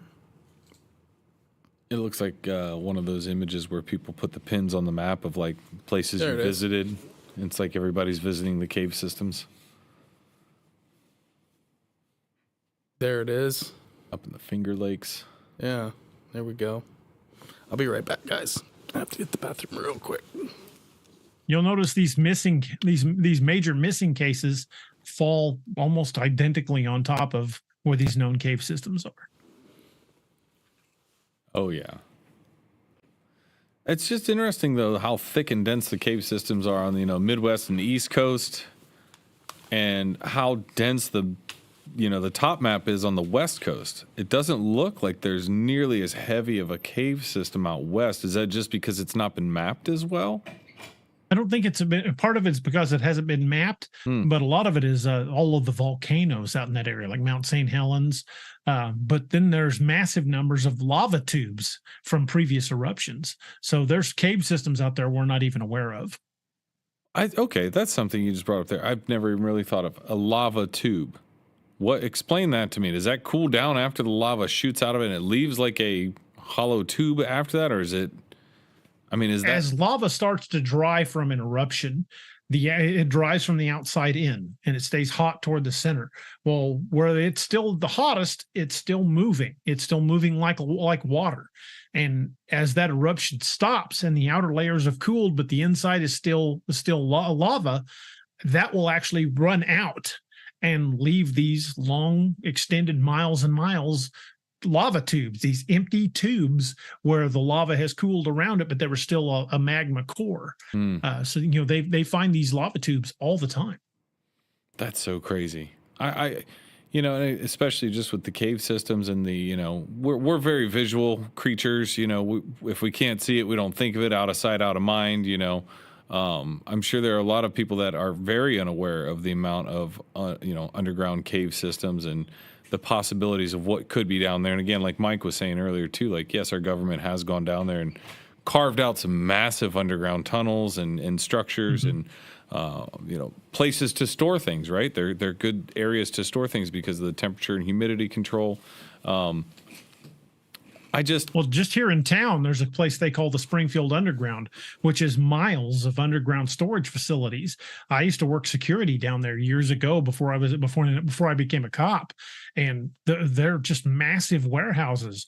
They're food storage. There's the National Guard has storage down there. There's mechanical storage. There's an entire section that all it is an internet hub that has massive server farms. This place is massive, and you like big enough you can drive semis down there to these loading docks. And that's just the one here in Springfield that I know of. And I know there's another one down by Joplin, Missouri, but it's for sale. It's empty. That's where our buddy lives. Let's get that. Let's get the Joplin, Missouri mine. Hell yeah. So DA, we were just actually near Mothman area. Mikey he was down in Point Pleasant. Have you have anybody that's ever come across a Mothman sighting? I have not. Mothman is not one I've really researched a whole lot, other than watch some of the documentaries and read about it. I've never been to Point Pleasant, but I know that there have been more recent Mothman sightings in Chicago near the airport. Supposedly there was a Mothman sighting in Pripyat, Ukraine, right before Chernobyl went up. These things, it's been cited in lots of places, and more so than we may have even realized. I'm not entirely certain what the Mothman is, but it does certainly seem to be a portent of doom. Yeah. Yeah, and it's definitely more and more I look into it. And when I went to the festival, I got to hang out with the folks from the Paranormal Road Trippers, which if you guys haven't heard about them, they're awesome. They have a cool little museum in Kentucky. And what he was saying was that there's all this new information that's been coming out of the TNT area. And there's people that have been, because there's all these little ponds and lakes all over this area is enormous. It's so big. And the underground bases were actually blown up. So you have these huge structures on top where you can clearly see when you drive around, they're everywhere. But then these ponds and lakes have been blown up and sunk down in, and that's what you're seeing all these lakes. So they think that, a lot of people think that those bases, that's where all the research and kind of Stranger Things stuff was happening, and where they were potentially opening up portals for these things to come through. And from what I understand, there are new portals that a couple researchers, and they're keeping all this stuff super hush. Apparently, there's a lot of infighting with Mothman researchers in Point Pleasant, apparently, where you kind of have certain factions of guys that go head to head. But these portals are being observed and tracked, but no one's afraid to come out and actually talk about it because other researchers are going to steal their hot spots. So, I mean, it's just do you guys soap opera. Have you guys ever heard the term Pomcus cache? No. Nope. POMCUS, Pomcus. It stands for Positioned Outside Military Control United States. We have been hiding them across the United States and in our allied countries since World War II. These are fully functional underground facilities loaded with enough equipment to keep anything from a company to a battalion armed and fighting. And they are hidden all over the country. Wow. Yeah, and then the hills of Appalachia, Ohio, West Virginia, Kentucky, there's so much stuff you can hide. I mean, we were just driving around through Meigs County and just these big giant boulders and who knows what's in there. Those woods are so deep. Even though that most of those forests, like I said, have all been stripped for mining and so forth, but it's a very, very, very unique area. And when you drive around down there, it's a weird vibe. I mean, that's all the creepy Halloween vibe is all year round. Mm-hmm. I know a few places like that here in Missouri too, that are just even, at Halloween in particular, especially, but even any given time of the year, you just get the heebie-jeebies being in there. Yeah. What's a good example of that, DA? There's a town here in Missouri called Avila, Avilla. It was kind of a bustling little town until Interstate 44 went through and pretty much killed Route 66. Now it's a ghost town. There's not much there.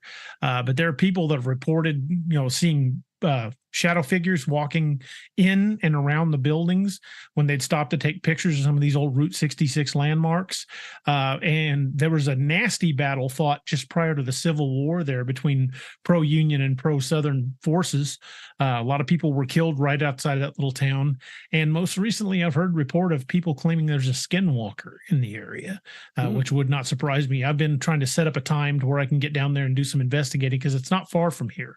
But it's just one of those places that you get the heebie-jeebies anytime you go near the place. And there's quite a few places here in Missouri that are like that. The old Joe Bald campground, that where I caught that video, that's one of those places that if even in broad daylight, it'll give you the kind of an odd vibe. Yeah. What are the skinwalker reports that are coming out of Avila? People talking about, animals getting killed, things trying to get into people's houses, that kind of thing. Okay. I'm fine. I'm getting kind of mixed reports. I'm trying to chase down the sources. Yeah. But I'm hoping that I can get some concrete, like this is the area. My buddy Wes is he's Navajo. He said, you find it and I'll go out there and help you get rid of it. So hopefully we can locate where it's at and we'll go out and hopefully deal with it. He sounds fairly confident. How can you expound upon his skill set? He sounds like the Liam Neeson of Dogmen. He of Skinwalkers. His mother. his mother was born on the Navajo reservation, so he's half Okay. Navajo. Okay. But his mother is very gifted psychically. We'll put it that way. She's a very nice, awesome lady, just a very, very wonderful person. But him, and his whole family has kind of been involved in the occult and dealing with things like this for a very long time. And it's just something that, kind of fell on their family, and it's something that they kind of do. In fact, we're almost finished with a kind of a mini documentary that we shot at an old Civil War graveyard, and Wes went with us because we were seeing shadow figures at the graveyard. So, hopefully in the next week or so, we'll have that out. Hopefully you guys will get a kick out of that. It's pretty fun. Sounds great. And we're going to do a follow-up. We're going to do a follow-up to that mini documentary because now we're hearing there may be a banshee attached to that area as well. People are hearing banshee screams at night. Exactly. Have heard it multiple times. Gee. And that is just a couple of miles from the Wilson's Creek National Battlefield. There you Right. go. It's actually on the shore of Wilson's Creek. Now, in those areas, have you ever heard of any occult activity? People coming across pentagrams in the woods, altars in the woods? Because a lot of this stuff, and from what I've read and looked into, is so many times you have these weird sightings of cryptid type creatures, or like the windigos, and some of these things that we consider like physical cryptids are really possibly connected to occultic type stuff, where there's portals and stuff being opened up, where hikers are kind of at night, got in the wrong area or heard about this place and went out there, and then there's these weird sightings of like these creepy demonic like creatures that sometimes can be looked at as possibly natural or spiritual. If you've ever come across any stories of people coming across occultic type stuff, since it is Halloween. Actually, I have heard numerous stories of finding occult paraphernalia. People that have tried to perform different rituals in some of these areas. We've even come across areas where there was like the remnants of candles and bones. I've seen those myself.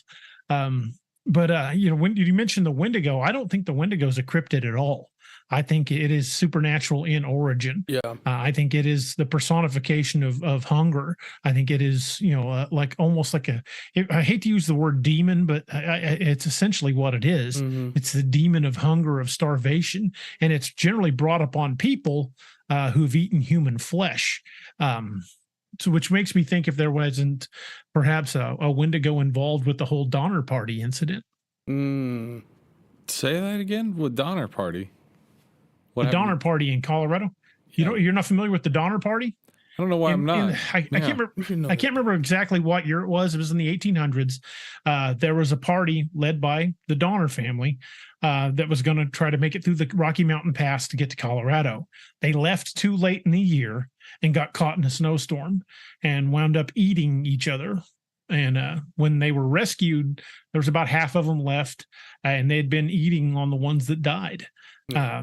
And it's a pretty famous case, but it makes me wonder if it might have been, something to do with a Wendigo all along.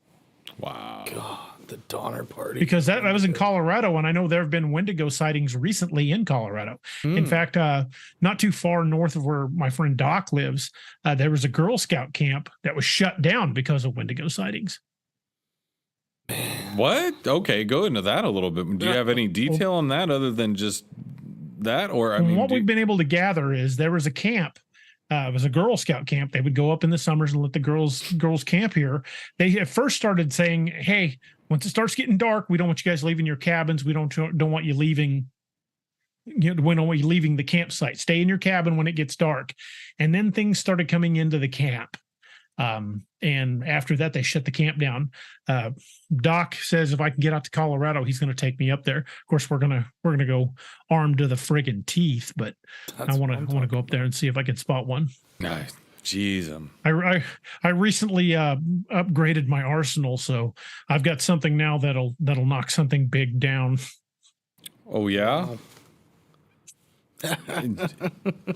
That sounds promising. But what if this Wendigo is supernatural, as you say? Yeah, I was thinking that too. Well, then gonna I'll save find the last out. bullet for me. About to find out. Yeah. Oh man, That's too funny, man. That's wild. So it's too funny you say it too, because my sister just randomly texted me that the other day. I was like, "Have you ever heard of the Wendigo?" And I'm like, "Of course I have, but I'm not an expert on it. I've watched I think a horror film years ago when I was in a horror fiction writing class about the Wendigo, and I was doing a lot of Lovecraft, reading and doing some of those story works. I remember watching a film on the Wendigo, and it was really good. It was very freaky. I remember it being like, this is not a story I've ever heard growing up, or kind of lore that, was really on the up and up. But I think it's definitely, gained notoriety over the last, maybe decade and a half or so, that where it's gaining an awareness on a more broad level than maybe just a little pocket here, a little pocket there. So that's wild. Well, there's the book I'm working on right now is for my series. It's called Dark Frontiers, and the book that I'm working on right now is actually called Cry of the Wendigo. It's set in 1865. It's about a group of guys that hunt monsters, just right after the Civil War here in Missouri, and they're going to encounter a Wendigo. But I'm setting it in a place where there was a modern case of cannibalism just a couple of years ago. If you Google Dallas County, Missouri cannibal, you'll find the story. There were two guys that lived near Moon Valley, Missouri, which is in Dallas County, that apparently for years had been abducting people and butchering them like deer. Damn. Wait a minute. Why? Damn. Isn't there deer Because they could. available? Aren't there just yeah. deer? Apparently they just instead? liked the taste. Good grief. Apparently they just liked it. Oh my goodness. Yeah, they're both in prison now, but apparently it had been going on for years, probably decades. That has to turn into some kind of a film or documentary, or It needs somebody's got to be studying those two. Yeah. Well, yeah, but the locals are a little touchy about it. My Really? wife and I went down there to shoot some video, and we had people stop us and say, "Hey, what are you guys filming for? What are you doing?" And I was like, "Well, I'm just filming a promo for my podcast." They're like, "What are you down here because the incident with the cannibals?" And I was like, "Well, no, I was just filming the valley." They're like, "Okay, because we don't really want to be on record for that." It's a pretty touchy subject down there, and the house where those guys live burned down.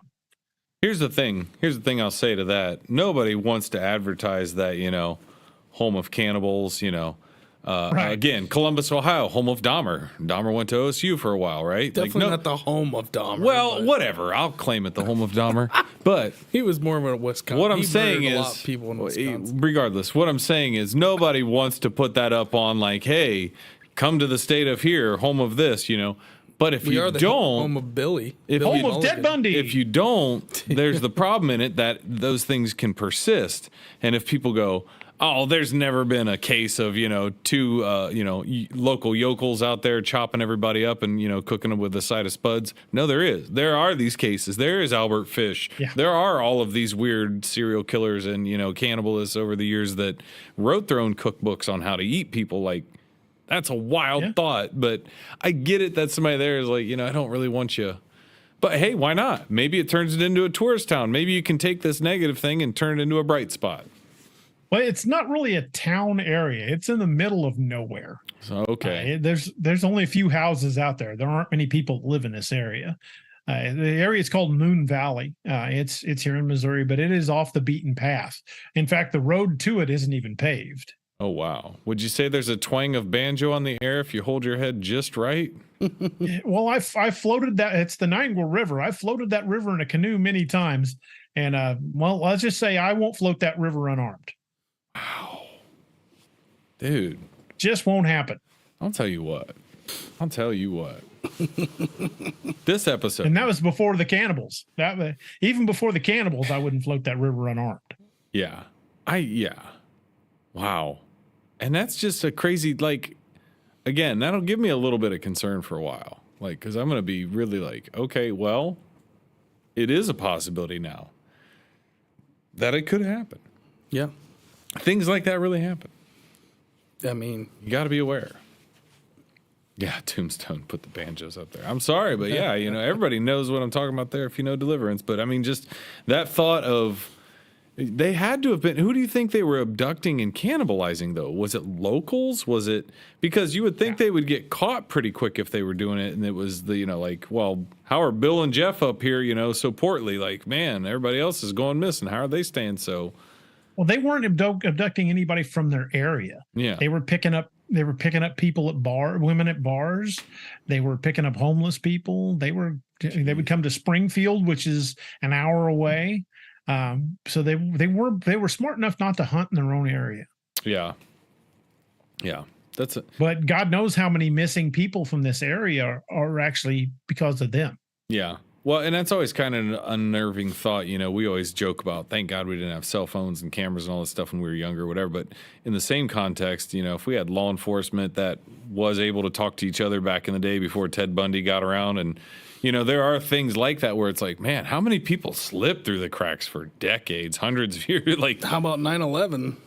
What do you mean? Well, just the fact that all of the people in the planes slipped through the cracks. The FBI knew about it. The CIA knew about it, but nobody was talking to each other. Nobody was sharing information. Nobody was sharing the information. Oh, I see what you're saying. I see. Okay, I'm with you now. That took me a hot minute there. I'm sorry. You're a little slow today.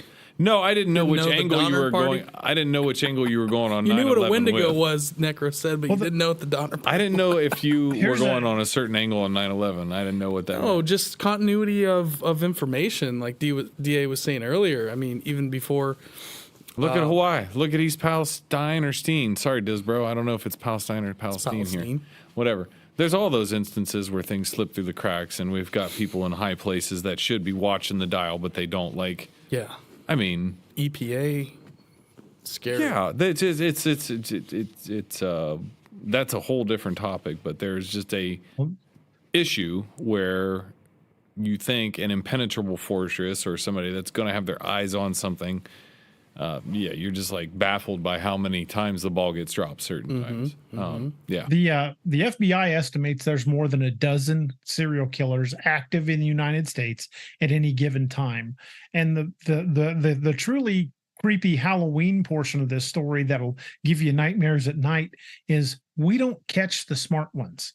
We catch the ones that screw up and the ones that want to get caught. The ones that think that they can taunt the FBI and not get caught. Yeah. The ones that are truly smart about it will never catch. Right. Yeah. Like Zodiac. What would you say? Okay, DA, let's get real kind of speculative here because I don't know there's a hard and fast number on this, but for every BTK that does flaunt it in our face and we actually catch them, or Richard Ramirez or any one of the significant serial killers that was really good at it until they got caught, basically because of their own hubris, right? Yeah. But for those out there that have self-control, which would be you got to have that trait if you're doing something like that to a certain degree. It's really interesting the amount of non-control and self-control at the same time, which is so bizarre to me. But what do you think the percentage is of people that might have gotten away with it? For every one that we catch, how many do you think get away with it? I bet we're catching less than 10%. That's shocking. According to NAM US, according to NAM US, over 300,000 people go missing every year. And how you think a lot of that's in the U.S. to serial killers? In the U.S. alone. In the U.S. alone, 300,000. So globally, we're looking at a way bigger number, obviously. Right. But that's if I were a serial killer and I wanted to get away with it, you know how I would do it? I would love to hear it. I would be a solo over-the-road truck driver. Yeah, we've talked about that. And Burton, thank you so much. Burton Local Legends. Super chat, much love. He said, looking good, guys, which I think he's lying, but we appreciate it. DA, we just had a serial killer. You can pick up a hitchhiker or somebody at a truck stop. They're not going to get reported. Yeah. They're not going to get reported missing. And We how just had long our was that serial going killer on? right Yeah. now in Columbus. This just happened. Breaking news, recently. everybody. We were Yeah. going to wait till Strange Happenings. We were going to do a piece on this. Article or But two on it, yeah. one of the few female serial killers in history has just happened right now, was uncovered here in Columbus, Ohio. She was taking Johns to a hotel, drugging them with fentanyl, doing basically homicidal overdoses with these guys, jacking their wallets, stealing all their stuff, moving on. They think that there's 4 confirmed victims. There she is. And she's 33 years old, y'all. Take a look at this photo. She's a bright and spry 33-year-old. And that's a wig. Okay? I don't want to know that. That's guarantee has to be a wig. You're right. So you're probably bald, 33-year-old serial right. killer wearing this wig here, and they think there's probably many more victims. Oh, sure. 4 that's confirmed. So again, this is somebody that's working with in the kind of the seedier part of our society, where you don't have a lot of people hanging out at these, shady motels and hotels over there on Cleveland Avenue. God knows what's going on down. It's not like, your every. But it's also a average socioeconomic thing too. Yeah. If you're poor, you might not get found. If you're wealthy, you're probably going to get found. Which, Right. if we go back to Marauders.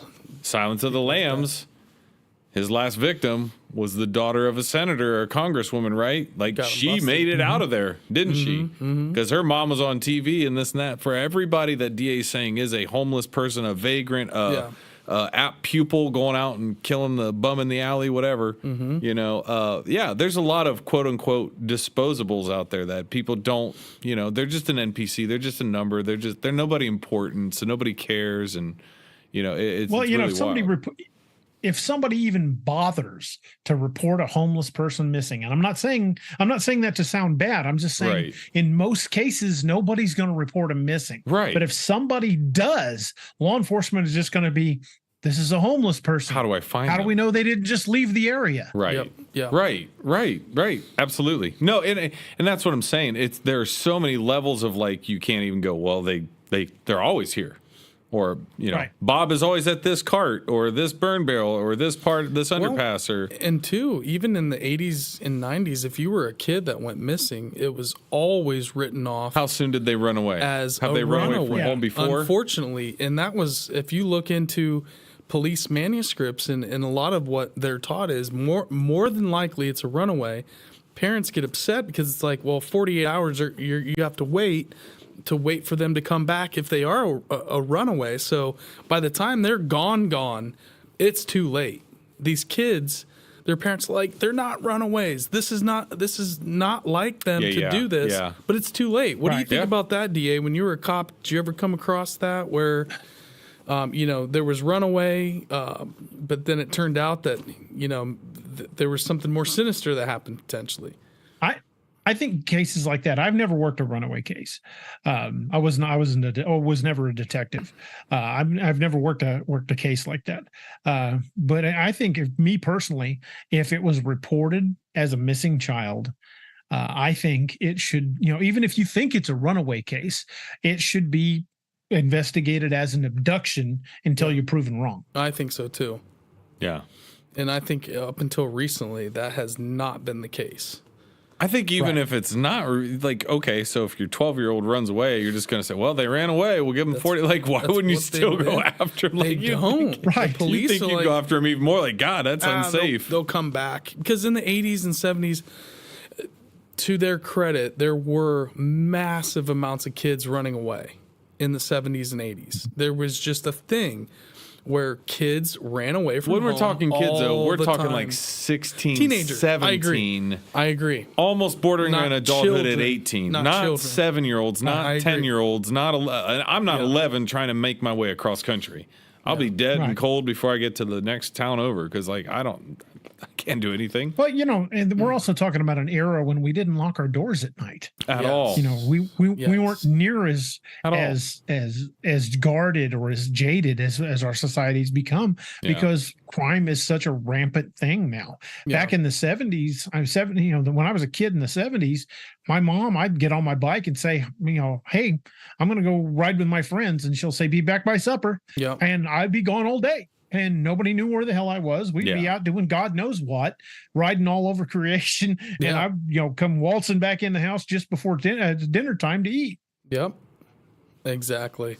And if I'd have gone missing, nobody would have known for hours. Right. Yeah, that's a good point. Great point. Yeah. Because I'd leave the house with a couple of bologna sandwiches thrown in a backpack and a canteen of water, and I'd be gone for 10 hours. Mm-hmm. I love it. Yeah, we did too. I mean, where we grew up, nobody locked their doors except around Country Fest weekend, because all the carnival folk would straight up steal all your stuff. So for those 3 days, everybody's learned to lock their doors. Yeah, well, there were certain times the carnival folk would break in and rob you blind. Now, DA, have you ever heard? We're on Halloween. We're talking about a little bit about the occult earlier and some things that finding in the forest. What do you think? Have you ever come across these interesting connections with some serial killers and occult behavior? Son of Sam. You have Charles Manson. A lot of these groups seem to be at one point connected to early Scientology with Son of Sam, which is, I don't know if you've ever heard about this or have come across any of this information before. When you start looking at the pathology of some of these serial killers, some of them were just, not only were borderline geniuses or even genius level IQs, but there was some pretty serious psycho activity going on there. Like H.H. Holmes and his murder house in Chicago. Right. They think H.H. Holmes might have actually been Jack the Ripper. Mm-hmm. Absolutely. I mean, he's a candidate for. He was in England at the time the murders were going on. He had a very good knowledge of anatomy. Good enough to be basically performing surgery, because it's not like going to medical school was like it is today. You don't go for years and years to be a surgeon. You went to medical school and you were basically given a set of instruments and go forth and sin no more kind of thing. Mm-hmm. Because medical science wasn't what it is today. Mm-hmm. So this guy could have very well been, Jack the Ripper. He disappeared from England about the time the murders stopped and then set up shop here in the United States. Yep. And they have no idea how many people he killed or even why, other than the fact he was just curious on how they worked. So yeah, it's very possible that a lot of these guys might have some connection to the occult, that something is driving them to do this. And do we know for sure? No, we don't know. Like in the case of the Zodiac killer, we don't know what drove the Zodiac killer, but we also know we never caught him. Mm-hmm. And he's obsessed with symbology and astronomy, and there's a lot of occultic symbols there. And with Son of Sam, the whole theory is that it wasn't just Berkowitz, that there was a whole group of these guys that were kind of a part of this secret cult there in New York and in Yonkers, where they had found dead German shepherds in this area where they would meet. And some of these guys, like the Son of Sam, the guy's his name was Sam. And Sam used to beat these boys, and then the kids that kind of were, helping Berkowitz essentially with this group, they were in South Dakota, and they would pop up in these really weird ritualistic killings, and they were suspects in other states for very, very similar crimes as well. And the early members of these groups, the Process Church, were actually all met in early Scientology churches. So the Process Church became spun out of Scientology, which is really, really fascinating. And that's who Berkowitz and a lot of these guys were connecting with, is this Process Church, who was all about the end of days and deep, deep, dark rituals and so forth. But then the Process Church also has connections with Manson, which is very, very strange. And then Manson admittedly was part of Scientology early on in his life before he went to prison. They were doing these clearings and so forth. Burton, we got another super chat. Thoughts on the smiley face killer? Ooh, the smiley face killer. What is that? What are we talking about? DA, do you know anything about the smiley face killer? I'm trying to recall. There have been a number of killings across the country in a lot of different cities where either right next to or very near the body, a smiley face had either been left behind or drawn on a wall, kind of like the Red John murders in The Mentalist. But the smiley face was always prevalent. And because it happens in such wide distances apart, happens all over the country. I think the smiley face killers may be a group of killers. Yeah. Because if you look at the smiley faces he just brought up, yes, they're all smiley faces, but no two of them are the same. Right. Yep. I think it's a group of people that have agreed upon a methodology to hunt other humans and get away with it. Yep, and they're probably connected on some chat room, in some Tor browser. Dark web. Yeah, exactly. Here's the kind of crazy thought about that too, though, is like even DA saying something like that is like, I would have never thought of that, but now that I know about that, I can at least be aware of it. But if I'm also aware of it, it also gives somebody else the thought to, the duality of it. Like, I'm not going to do it, but I'm like, now I'm aware that it could happen. Now but then that also means that there's somebody out there that could be doing it. That's the freakiest part about it, is once the concept is there, then I'm like, shit, that might be really going on. And if it's occurred to you, who else has it not occurred to over the years? Yeah. Right. Back in history or even recently. Well, for example, you talk about people getting the idea at the same time. The inventor of the telephone, he filed for his patent just hours before somebody else was going to try to file for the exact same patent. Right. And these guys never met, but they invented the same thing almost at exactly the same time. Yeah. Alexander Graham Bell just happened to get to the patent office first. Mm-hmm. That's interesting. So, who's to say other people that haven't had these exact same ideas over the centuries and just kept it to themselves or did it very quietly in the background? How many Zodiac killers are there out there who didn't think, what would be cool if I sent these encrypted messages to the paper to freak them out? Mm-hmm. What if they're just like, you know what? I'm going to start killing people and I'm not going to say anything. Yeah. Copycatting. Yeah. Yep. Right.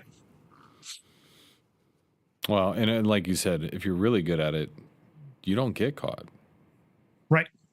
I mean, most of the people that get caught is because they get stupid about it, they get sloppy about it, they, can't control themselves. Or they decide to taunt the press. That's one. Mm-hmm. That's one. I'm bigger than that. You are. That's I'm how smarter. BTK got caught. BTK, if he would have shut his mouth, but he just some of these serial killers only got caught. Yeah, some of these serial killers only got caught because they wanted recognition for what they've done. Yeah. If you've got somebody who's a true craftsman, maybe craftsman's not the right term, but if somebody that the job itself is its own reward, it doesn't need recognition for it, they could be killing people for decades and nobody would ever know, especially if they had the methodology down to make it either one, look like an accident, or their choice of prey would not go noticed. Yeah. There's all kinds of there was a film years ago with John Cusack. I think it was called On Frozen Ground. Mm-hmm. You ever watch that one where he plays the guy? That's up in the one he was Alaska? he was hunting the serial killer up in Alaska. That's a good movie. He is the serial killer, though. John Cusack right. Nick Cage was the cop. Yeah, right. But John Nick Cage Cusack was the cop hunting him. Yeah, John Cusack would get prostitutes. Would get them in his airplane, fly them out in the middle of nowhere, and then hunt them. A good movie. Why didn't he take his kid or like he would take his kid or something? Helped bust that case open. He didn't take him hunting with him. It's based off of a real story, though. That was based off a real story. I know that. That's what I'm saying. And that guy used to take his kid hunting in the same area. And then the kid, his son, is the one that led the cops to where the bodies were. Yeah. Because it clicked to the kid started getting onto what his dad was doing. And so he would fly his bush plane out to where these burial grounds were. And the kid realized, these hunting grounds, that's probably where he's burying the bodies. So they led the cops. Mm-hmm. because I mean, he would fly. So there was no way you were finding those women. No. No. No. Right. There he goes. Robert Hansen on Frozen Crown. Yep. From Necro. That's based on a real guy. Yeah, I know that's based on a real guy. That's why I was like, that's creepy stuff right there. That's what I read. The Greatest Game, or the whatever it was, right, when we were kids in grade school, The Greatest Game, or whatever it was known as, something like that, where it was like basically wealthy people hunting people on an island. That's like that Ice-T movie.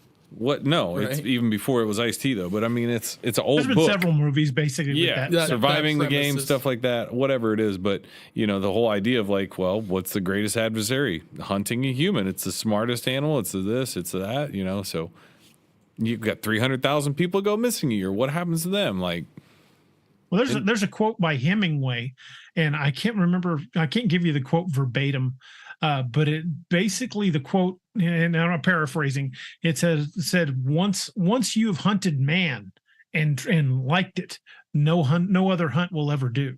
Oh, Let me see if I can find that exact quote because it's really chilling. yeah, man, for sure. For sure. Right, because you're hunting something that's on equal ground as in terms of intelligence. Cunning, Whereas- its ability to hunt Yeah. you back, to fight back at, Circle back around, like to Bigfoot. literally fight back at you, to Yeah. invent a weapon, to whatever it is, you know, like Arnold Schwarzenegger. Hemingway in said- Predator. like Rambo. He said, there is no hunting like the hunting of man. And those who have hunted armed men long enough and liked it never care for anything else thereafter. Who was Hemingway hanging out with? Right. The Bushes, Hemingway was an interesting dude. Prescott Bush, and all the bonesmen in Yale. Man, those guys were some Halloween sons of guns, weren't they? Very much so. Stealing the bonesman, stealing Geronimo's skull. That's creepy stuff, man.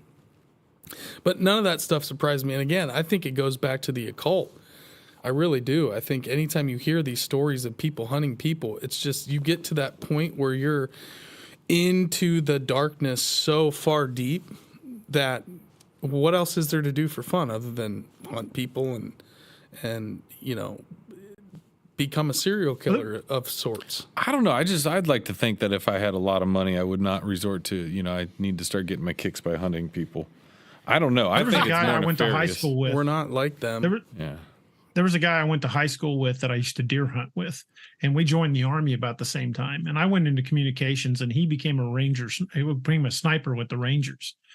And years later, after we were both out of the Army, I asked him, he says, hey, you want to get together and go deer hunting?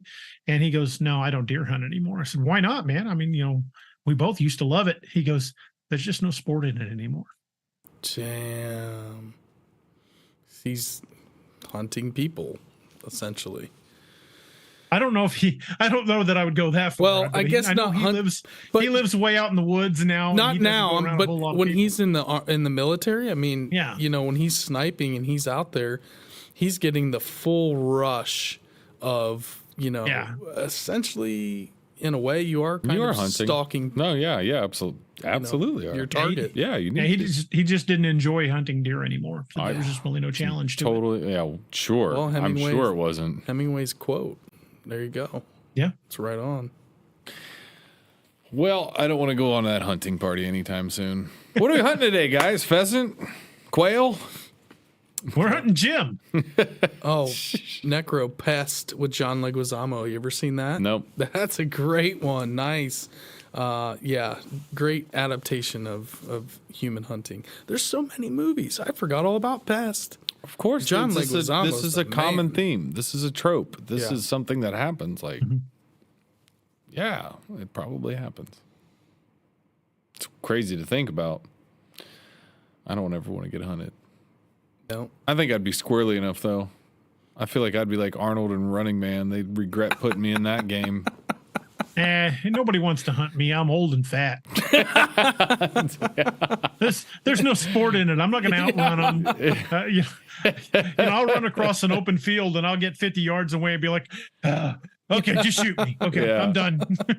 Be like a buddy of ours in Oh, high school man. that was at a party that got broken up by the long arm of the law when we were underage at a certain point. I wasn't even there yet, and friend of ours actually had made it away from the party, but he was so tired from running, he said, screw it, I'm going to go back to the party and get arrested. I just don't want to run anymore. He didn't want to run. He's the only one that didn't run. And you know who you are. Yeah, we're not going to name you. We know who you are. That's too funny. I was actually in the bathroom and walked out of the back door with a case of beer in one hand and walked out from going to the bathroom, and everybody was gone. Yeah, I was at my... And there were 2 sheriff cars in the backyard. I dropped the case, ran through the front door across the street, and hid in a barn for about 2 hours. Yeah. Until I got my car, and then you got off work, and you drove around. I got off work, and there were sirens going off, and I was like, what the hell is going on? It was a Friday night. I was like, man. Oh, dude. This is not normal. We had some bangers back in the day, man. That's some good we lived in cornfields and country roads where there was no police present except the county sheriff, and they would come and bust our parties all the time. They were there sometimes. They would get wind of it, and they'd hear stories. And then, we'd be running through the woods, losing shoes. This is what you gotta be. This is back to what, full circle. This is what we're talking about. You just don't talk about it. Yeah. You're out there hunting people, you're out there cannibalizing people, you're doing whatever, you just don't talk about it. You're an active witch or a warlock. Like, we just didn't talk about stuff back when we did things like that. First rule of Fight Club, don't talk about Fight Club. Yeah. You want to get away with it, you shut your mouth. Not secret societies are secret for a reason. Right. Which is why they invite you in. You don't just walk up and say, I'd like to be a Freemason. I'd like to be a this. They're like, no, buddy. We'll tell you if you can come into the conservation of the hoo-hoo. DA, have you ever heard of the Odd Fellows? The Secret Society of the Odd Fellows?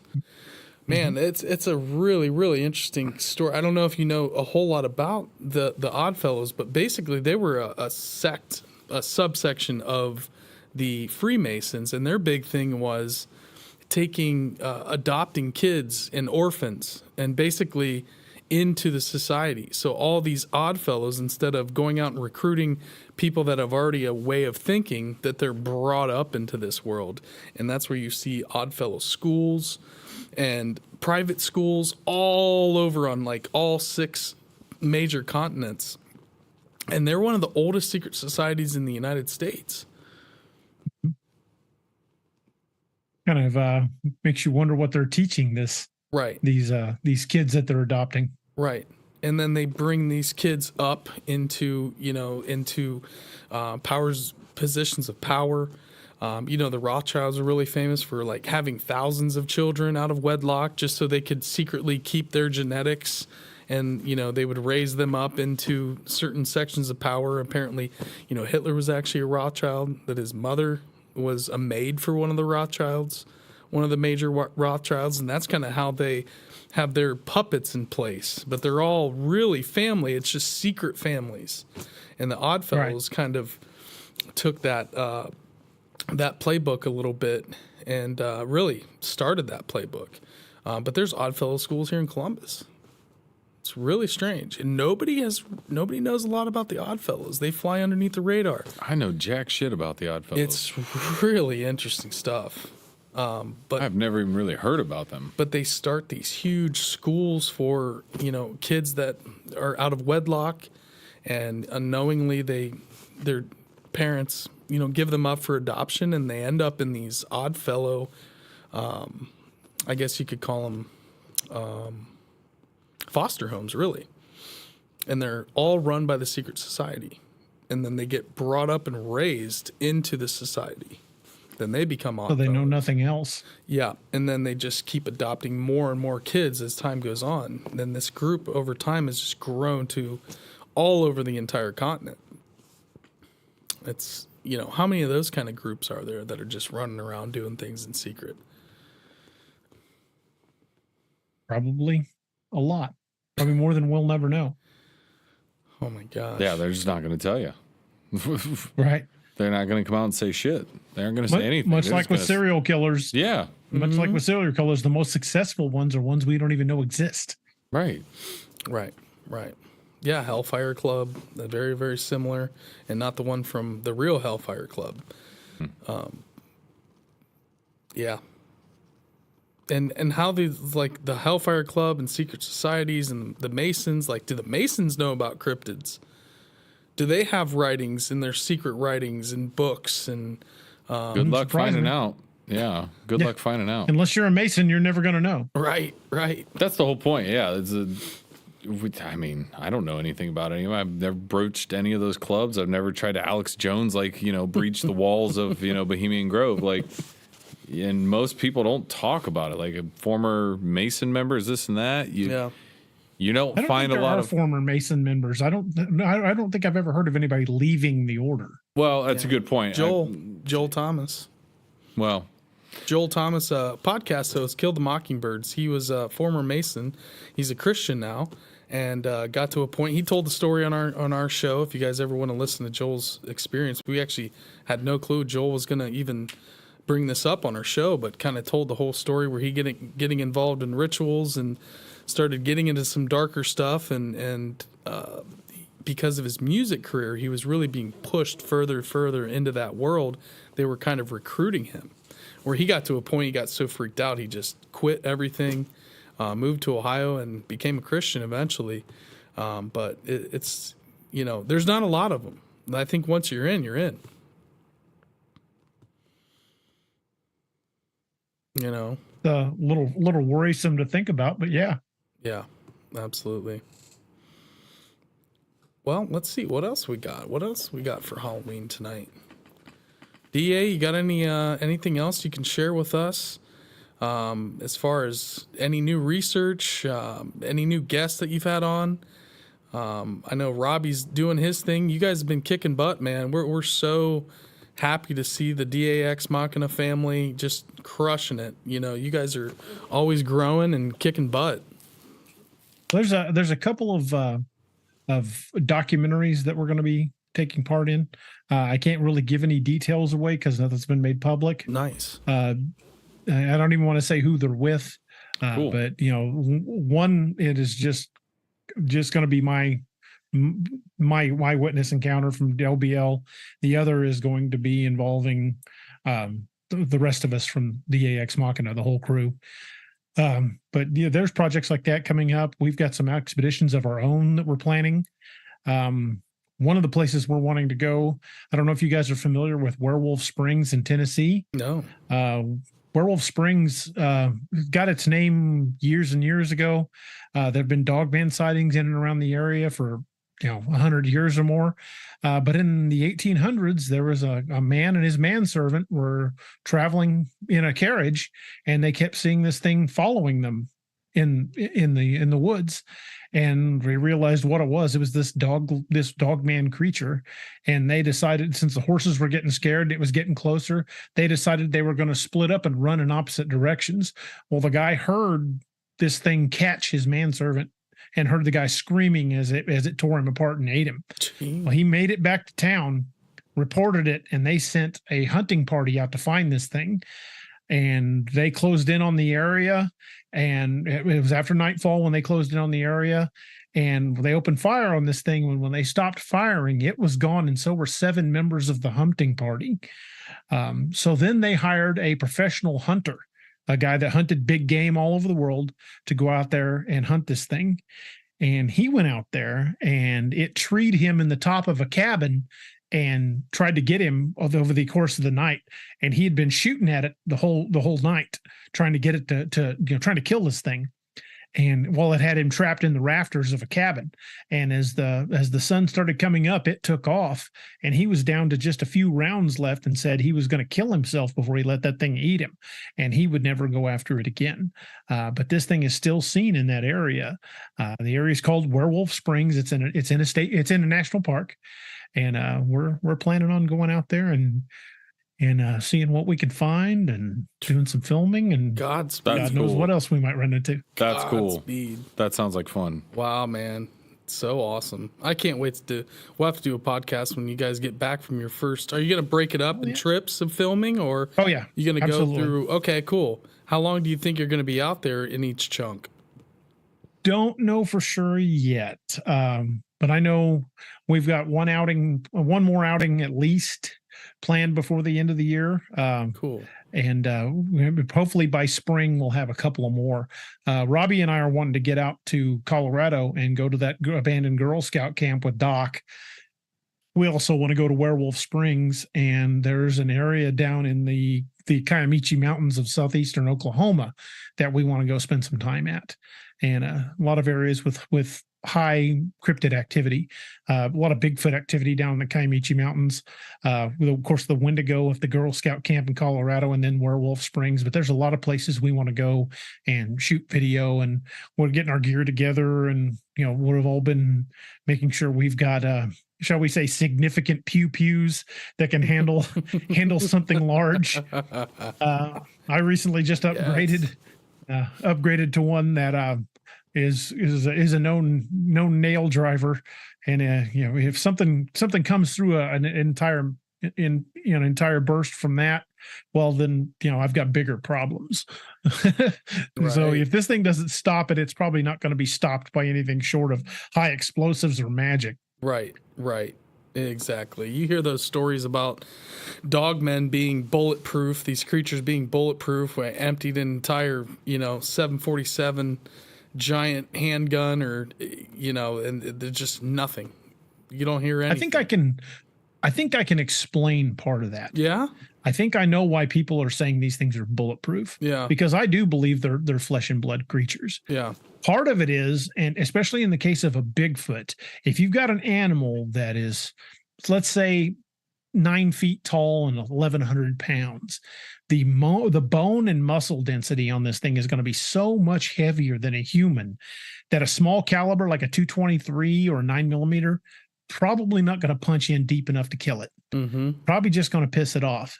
And I know this from personal experience, and this is something they taught us in the Law Enforcement Academy, and that they've reiterated over the years in training, that in critical stress moments, and we're talking about cops here, we're not just talking about anybody with a handgun.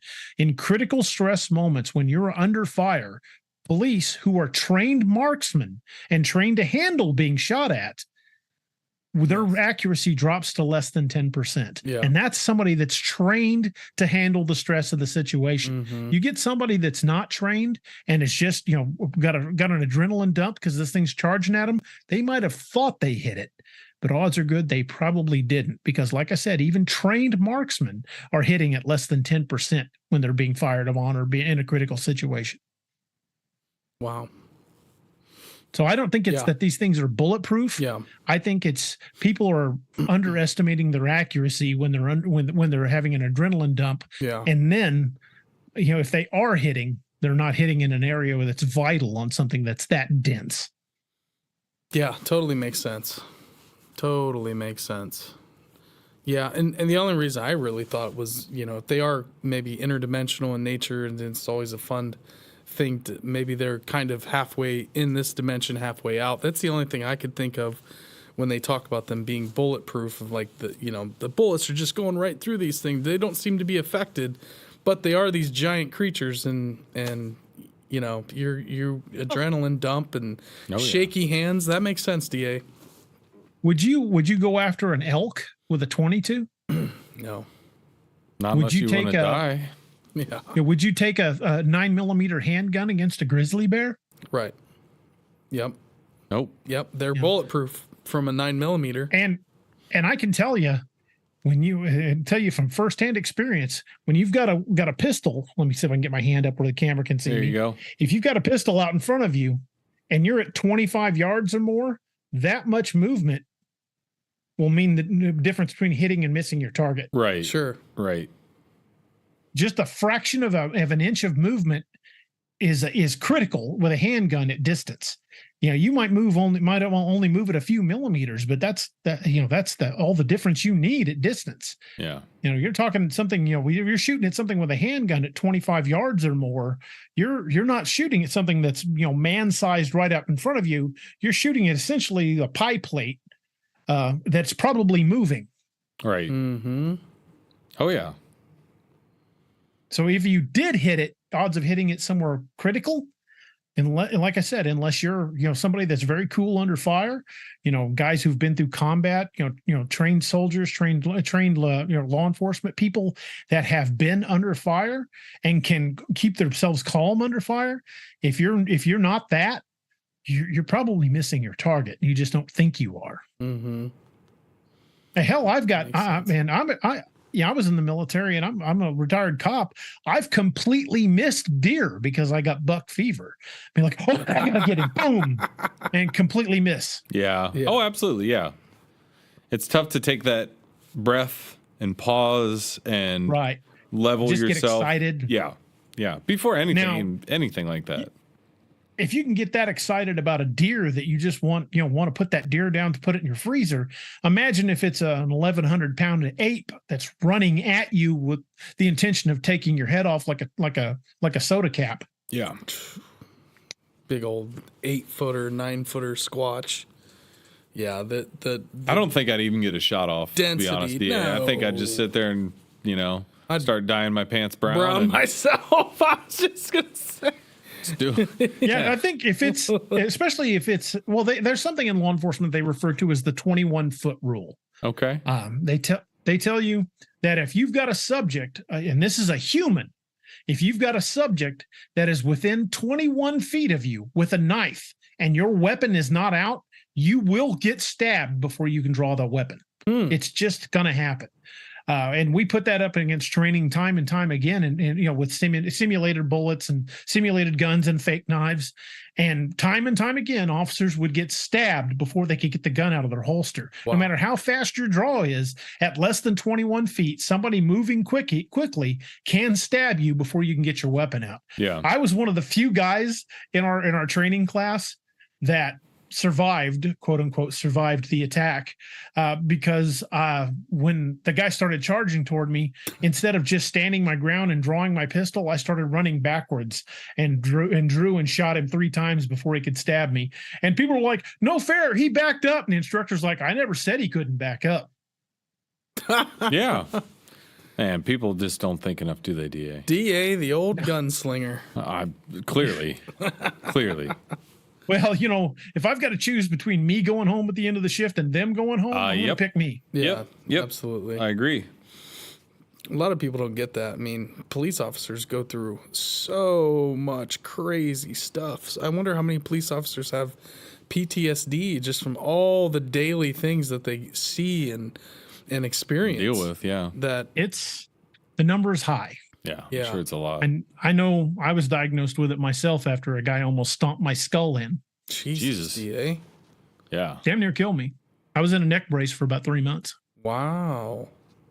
Yeah, I'd be good without doing that work anymore too. Spent about 6 weeks not being able to remember my kids' names. I had a pretty severe concussion. Yeah. Wow. Yeah, dude messed me up. Yeah. So did he get you by surprise? Were you on a disturbance call? And it was one of those cases where I'm used to dealing with people, and 90% of the time, or 99% of the time, if you're looking at somebody, you can see the decision to act in their eyes before they act. I can usually tell by body language and by the look in their eyes will change before they act. I didn't see any of that with this guy. He went from dead calm to attack in a heartbeat. Wow. And if I had not had another officer there, it would probably have been, a very different turnout because I didn't see the attack coming. We might not be talking to you, DA. That would not be good. Probably not. Wow. Yeah. And that's why, like Burton just said, you got to have a lot of respect for the police no matter what. It's not an easy job. It's not a job any of us in this room. I would never be a police officer. I mean, I try to find ways to serve my community, but man, I just, it's a heavy job. So there's been, I think, 3 times in my career that my wife got that phone call. Oh, Jesus. He's in the hospital. You might want to get up to the ER. But that time was the worst. They thought I had severe brain damage at the time. They CAT scans and the whole 9 yards. They thought I was done. And when I finally got cleared to go back to work, my hands would shake when I'd go to put my duty belt on. I just started shaking. I had to see a therapist. Yeah. I believe it. So, I believe it. Yeah. To get past that, to go back to work, I had to. Yeah. Yeah. And that's something they don't teach you in the military when you're seeing combat. They don't teach you about how to handle those situations when they do happen mentally and how to, get back from that. And that's unfortunately a lot of our troops come back and they commit suicide. They're on Some things you can't prep or different train drugs. for. Yeah, you there's can't- no, hey, you're going to see this and prep Yeah, for it. It right. doesn't matter. Right. There's no self-help to Watch get through it. It's like best your brain friend is get going blown to get away. messed up. That's Bar one of none. the things we always, at the end of every show, we talk. I'm sure you guys have seen us do it before. We talk about the 22 a day foundation. Yeah. I don't know if you can see that. Yeah. Yeah. We lose 22 soldiers. We lose 22 veterans a day to suicide. It's terrible. And that's not even counting law enforcement. If you look at the 22 a day foundation online, or if you look at the Officer Down Memorial page, they document line of death officer duties, including suicides. So if you're counting officers, that number is much higher than 22 a day. Yeah. And that's something that's very near and dear to me. I mean, I've buried friends under that flag and seen that folded flag presented way too many times in my lifetime. And I hope, honestly, I hope I don't see it again until it's my own flag being folded. But I know it's inevitable. It's going to happen. I'll end up going to more funerals. It's just inevitability of life. It's unfortunate, but it's true. But we're huge supporters of the 22 a day foundation over at DAX Machina, because if you go to the Valhalla Project, it's not like some of the other charities where 2 or 3 cents out of every dollar actually get to veterans. Till Valhalla Project, like 95 cents out of every dollar goes to help veterans. They buy service dogs for these guys. They buy replacement limbs for these guys. They help with therapy, get these guys the help they need. And we owe these men and women a debt. And it's something that I don't think as a society we're doing enough to help, especially considering some of the things these guys are facing. Agreed. There you go. 22 a day foundation and Valhalla Project, you said, D? The Till Valhalla Project. Till Valhalla Project, guys. Go check that out. Support. I have heard of the 22 a day foundation. I am familiar with. My brother is a Marine gunny sergeant, and since he's been back, he's lost 6 of his guys. And he's dealing with his own issues and stuff with the VA and trying to get help for the problems that he has. And it's just been very, very, very difficult. And every time one of his guys gets lost, it makes it that much more difficult for him. And, just the guys that he's lost alone is over 6 now, I believe, which is unbelievable. Those numbers are scary. And I've been there. I've had to have people talk me down when I've had really bad days. Yeah. Robbie and Doc and Steve, they're all ex first responders, and Robbie's still an active cop. Yeah. Doc is an ex Air Force combat medic. We've all been there, and we're there for each other. And we tell people on our show, if you don't have anyone else to reach out to one of us, because I would rather hear their story than read their obituary. We've got to take better care of our brothers and sisters. Absolutely. And I know we have veterans that listen to this show. So, if you guys are out there listening, and you need some help, hey, reach out to some fellow officers and fellow veterans, DA and the boys, Robbie and the boys. You guys rule. And, I really don't think there can be enough attention drawn to that. But, dude, this has been an absolute epic show. I mean, this has been everything. I mean, we went all over the place tonight. We usually do. We got into some unexpected territory. Yes. And I'm not mad about it. No. Cryptids, the serial killers. Yeah. I love it. H.H. Holmes. Well, Woo. God, that's a wild one. The first serial killer, right? I mean, I don't know if that's maybe the first documented. Kind of labeled. Yeah, I think he was the Albert first killer. Documented. Yeah. He's the reason they coined the phrase serial killer. Up until then, they called them multiple mass murderers. Yeah. Oh, okay. Yeah. Okay. Or they would call them, they had a couple names they were working with until those FBI profilers, those guys kind of coined the term Mindhunter. Yeah. Oh, yeah. Ed Gein, that's an interesting one. Ed Gein is that's a spooky. Albert Fish is my number one. Albert Fish, Ed Gein, both but those Albert stories. Fish is like 1800s, early 1900s. Like he's eating like little kids back in the day, talking about his favorite recipe to how to cook little boys. Like, Yeah. it's like Hansel and Gretel type stuff, but it's real. Yeah. Yeah. Necro said DA's looking like H.H. Holmes in that hat.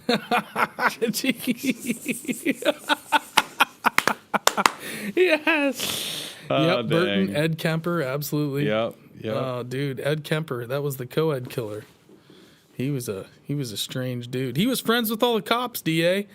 Ed Kemper, he'd go into the local cop bar and he'd talk about the case and pitch in and help out, and then eventually they're like, "Oh my God, this guy's been talking to us for years the about killer." these cases. Yeah. He's the whole time he's at talking to these detectives in the bar, hanging out Yep. with them." Yep. That's one of the things the FBI profilers will say is that sometimes these serial killers will try to insinuate themselves into the Yes. investigation. Well, yeah, I mean, good God. It's like hanging out backstage at your own, show. Exactly. It is. Yep. It's some weird, sick stuff going on there. Oh, I'll have good nightmares tonight. Yeah, he did turn himself in, Burton. That's right. Ed Kemper turned himself in after he killed his mother and chopped off her head. Okay. We'll leave that at that. Yeah. Well, happy Halloween, everybody. Yeah. We'll leave that with you. Oh, man. But DA, amazing. You were so gracious with your time. And again, I always let everybody know the Strange Road would not be the Strange Road without DA Roberts. No. He got us Dude, started it's my down pleasure. started us on the river of strange. Yep. And It is my pleasure. I'm happy to help in any way, and I always will. Appreciate that. yeah, we love you, man. Back at you. DA, if you want to let us know any final words, and then also let everybody know all your links are in the description. So anybody that wants to find DA, if you're a Strange Road listener and you want to check out all of DA's books, prolific author. I don't know if you want to talk about any book projects or any of that stuff, but the floor is yours, sir. I've always got multiple book projects going at any given time. I have multiple series running concurrently. You can find all of my books at daroberts.net. I write a lot of cryptid horror. I write a lot of classic horror as well. I do write sci-fi. I also have a fantasy project that should be out before the end of the year. So I'm always writing on something. But what I do is a little different than a lot of other writers do. I've been researching cryptids for the better part of the last 40 years since I was a kid. And over the years, I've collected a lot of stories and a lot of firsthand eyewitness accounts and talked to people and even had some interesting encounters of my own. And I use these behaviors that have been described to me and things I've observed to create the behaviors of the creatures in the books. So while the books are fiction, many of the behaviors and the actions of the creatures are based on things that have really happened. So yes, they are works of fiction, but a lot of actual field research has gone in to creating these books. So I think at least in the horror community, that makes them something of an odd fellow, makes them unique. So give them a shot. If you have not had a chance to read any of the books, I would love for you to try one. And I would love to hear from you to hear what you think. I'm pretty easy to reach. It's just DA Roberts at daroberts.net. And you can find all my books on Amazon in print and in Kindle formation. You can find them on my website's daroberts.net. But I think there's a little something for everybody, especially if you're a fan of horror. And there's a whole lot more to the DA-verse. I would like to take credit for the DA-verse, but actually my buddy Josh Jones coined that phrase. Because all of my series are connected. If you read the Lakeview Man, you're going to see characters from Codename Wild Hunt. You're going to see characters from Apex Predator. These characters will appear in other series, and their stories are connected.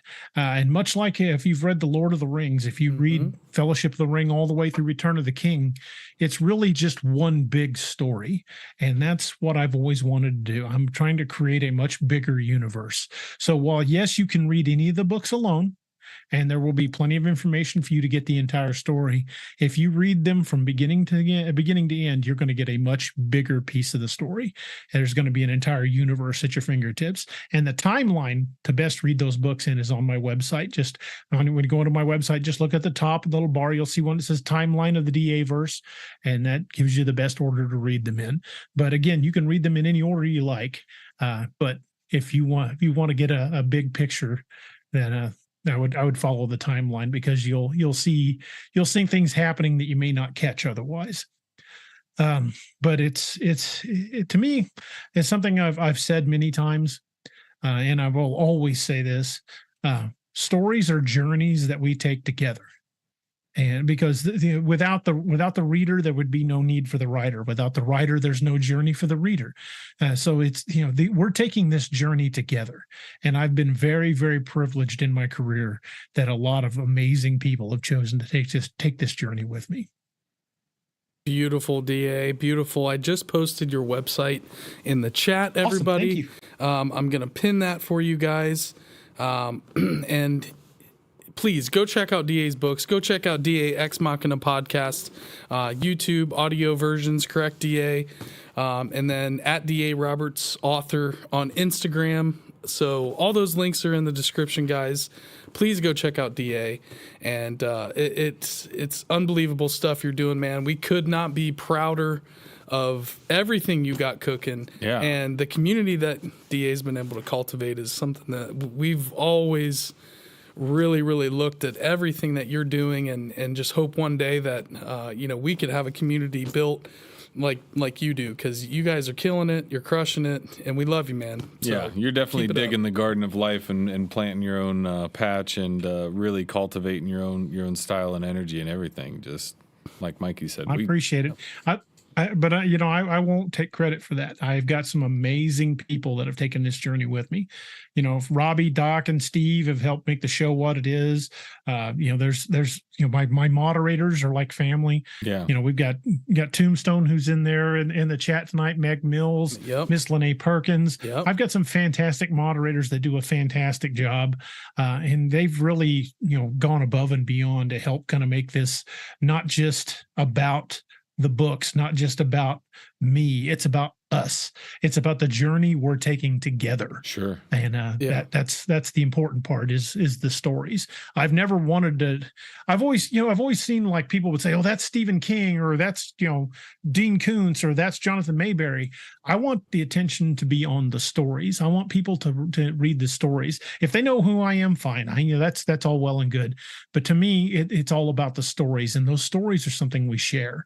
And one of the coolest things is when I talk to somebody and they're telling me about their experience, how much that what they got out of the book, especially when they describe the characters, because I get to see my story through their eyes. Yeah. And sometimes they see things in ways I didn't.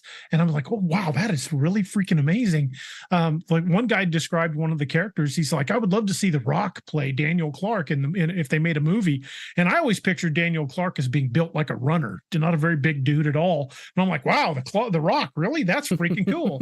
But it's so awesome to get to experience these stories through other people's eyes. And that's just absolutely awesome, and something that just fascinates me and thrills me to death every time I get to do it. Incredible. And Necro just mentioned Dark Frontier is the first book in the DA verse. Dark Frontier's first hunt is the first. Is that correct, DA? Yes.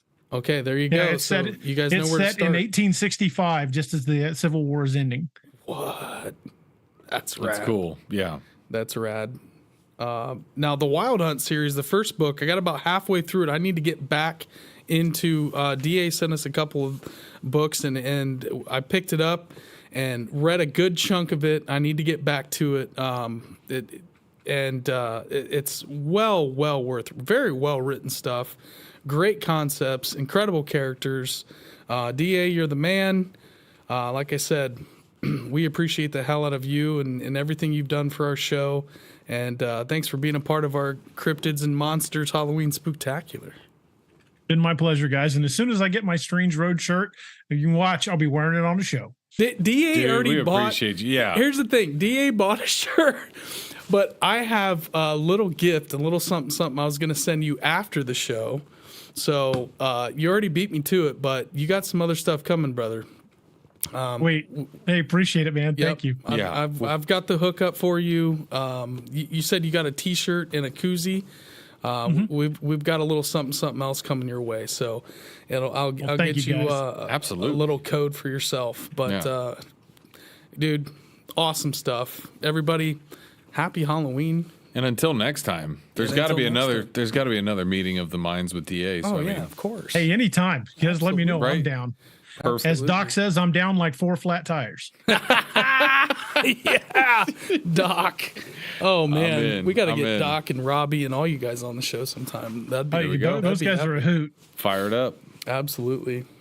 That's right. Tombstone, cheers to you, Meg, all the DA folks, Everybody in the Necro, chat. Born Not to Run, Cryptid Huntress stopped by tonight. She's amazing. Judy, we see you in there.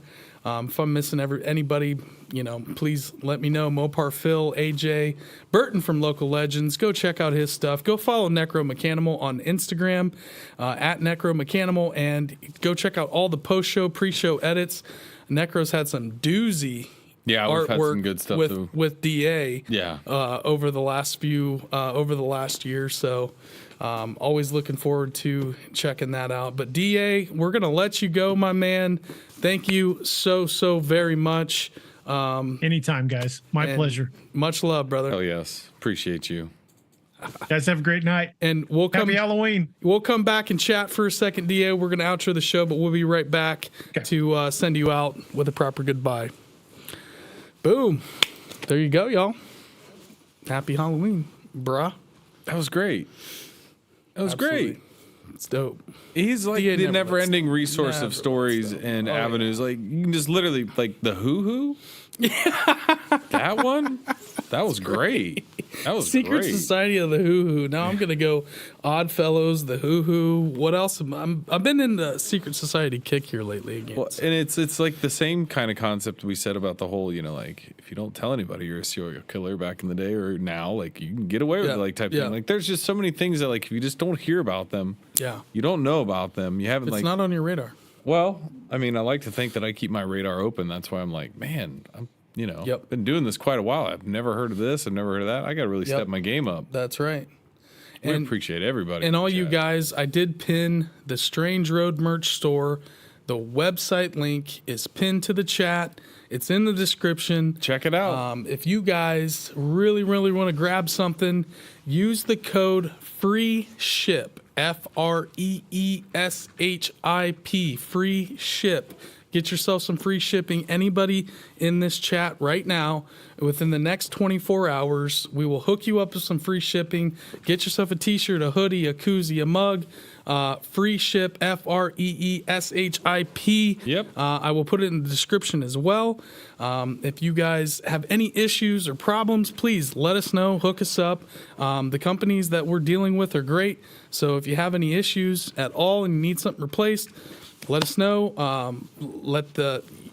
There's a whole process of getting you guys squared away and taken care of. So again, free shipping on us for all the people in the chat right now. That's FREESHIP. Thank you guys so much. You can always find us on Instagram, TikTok, and Twitter. The Strange Road Hitchhiker group. Join, start some conversations in there. If you're in YouTube watching, like this video, share it, and subscribe. Hit that notification bell. Really does help us out. And rate us on rate us on Apple and Spotify if you could, please. Really does help the show. You guys are the best. We love you all. The chat was on fire. It's a great show. It's Bub, a lot any of fun. final words? I'm good. Much love to good. Disbro and Stoner, as always, in master control. They rock. Holding it down. Thank you all. There's Disbro as the Costco man. Kirkman man. Did I say that right? Captain Kirkland. Disbro. Captain Kirkland, sorry. He's the Costco guy. I love it. God, that's funny. Disbro is the Costco guy. If anybody follows Matt Disbro on Instagram, you will see his photo up as the Kirkland man? I don't know. I don't know well enough. I just know I'm not it's all funny. in that God, into it's funny. Costco.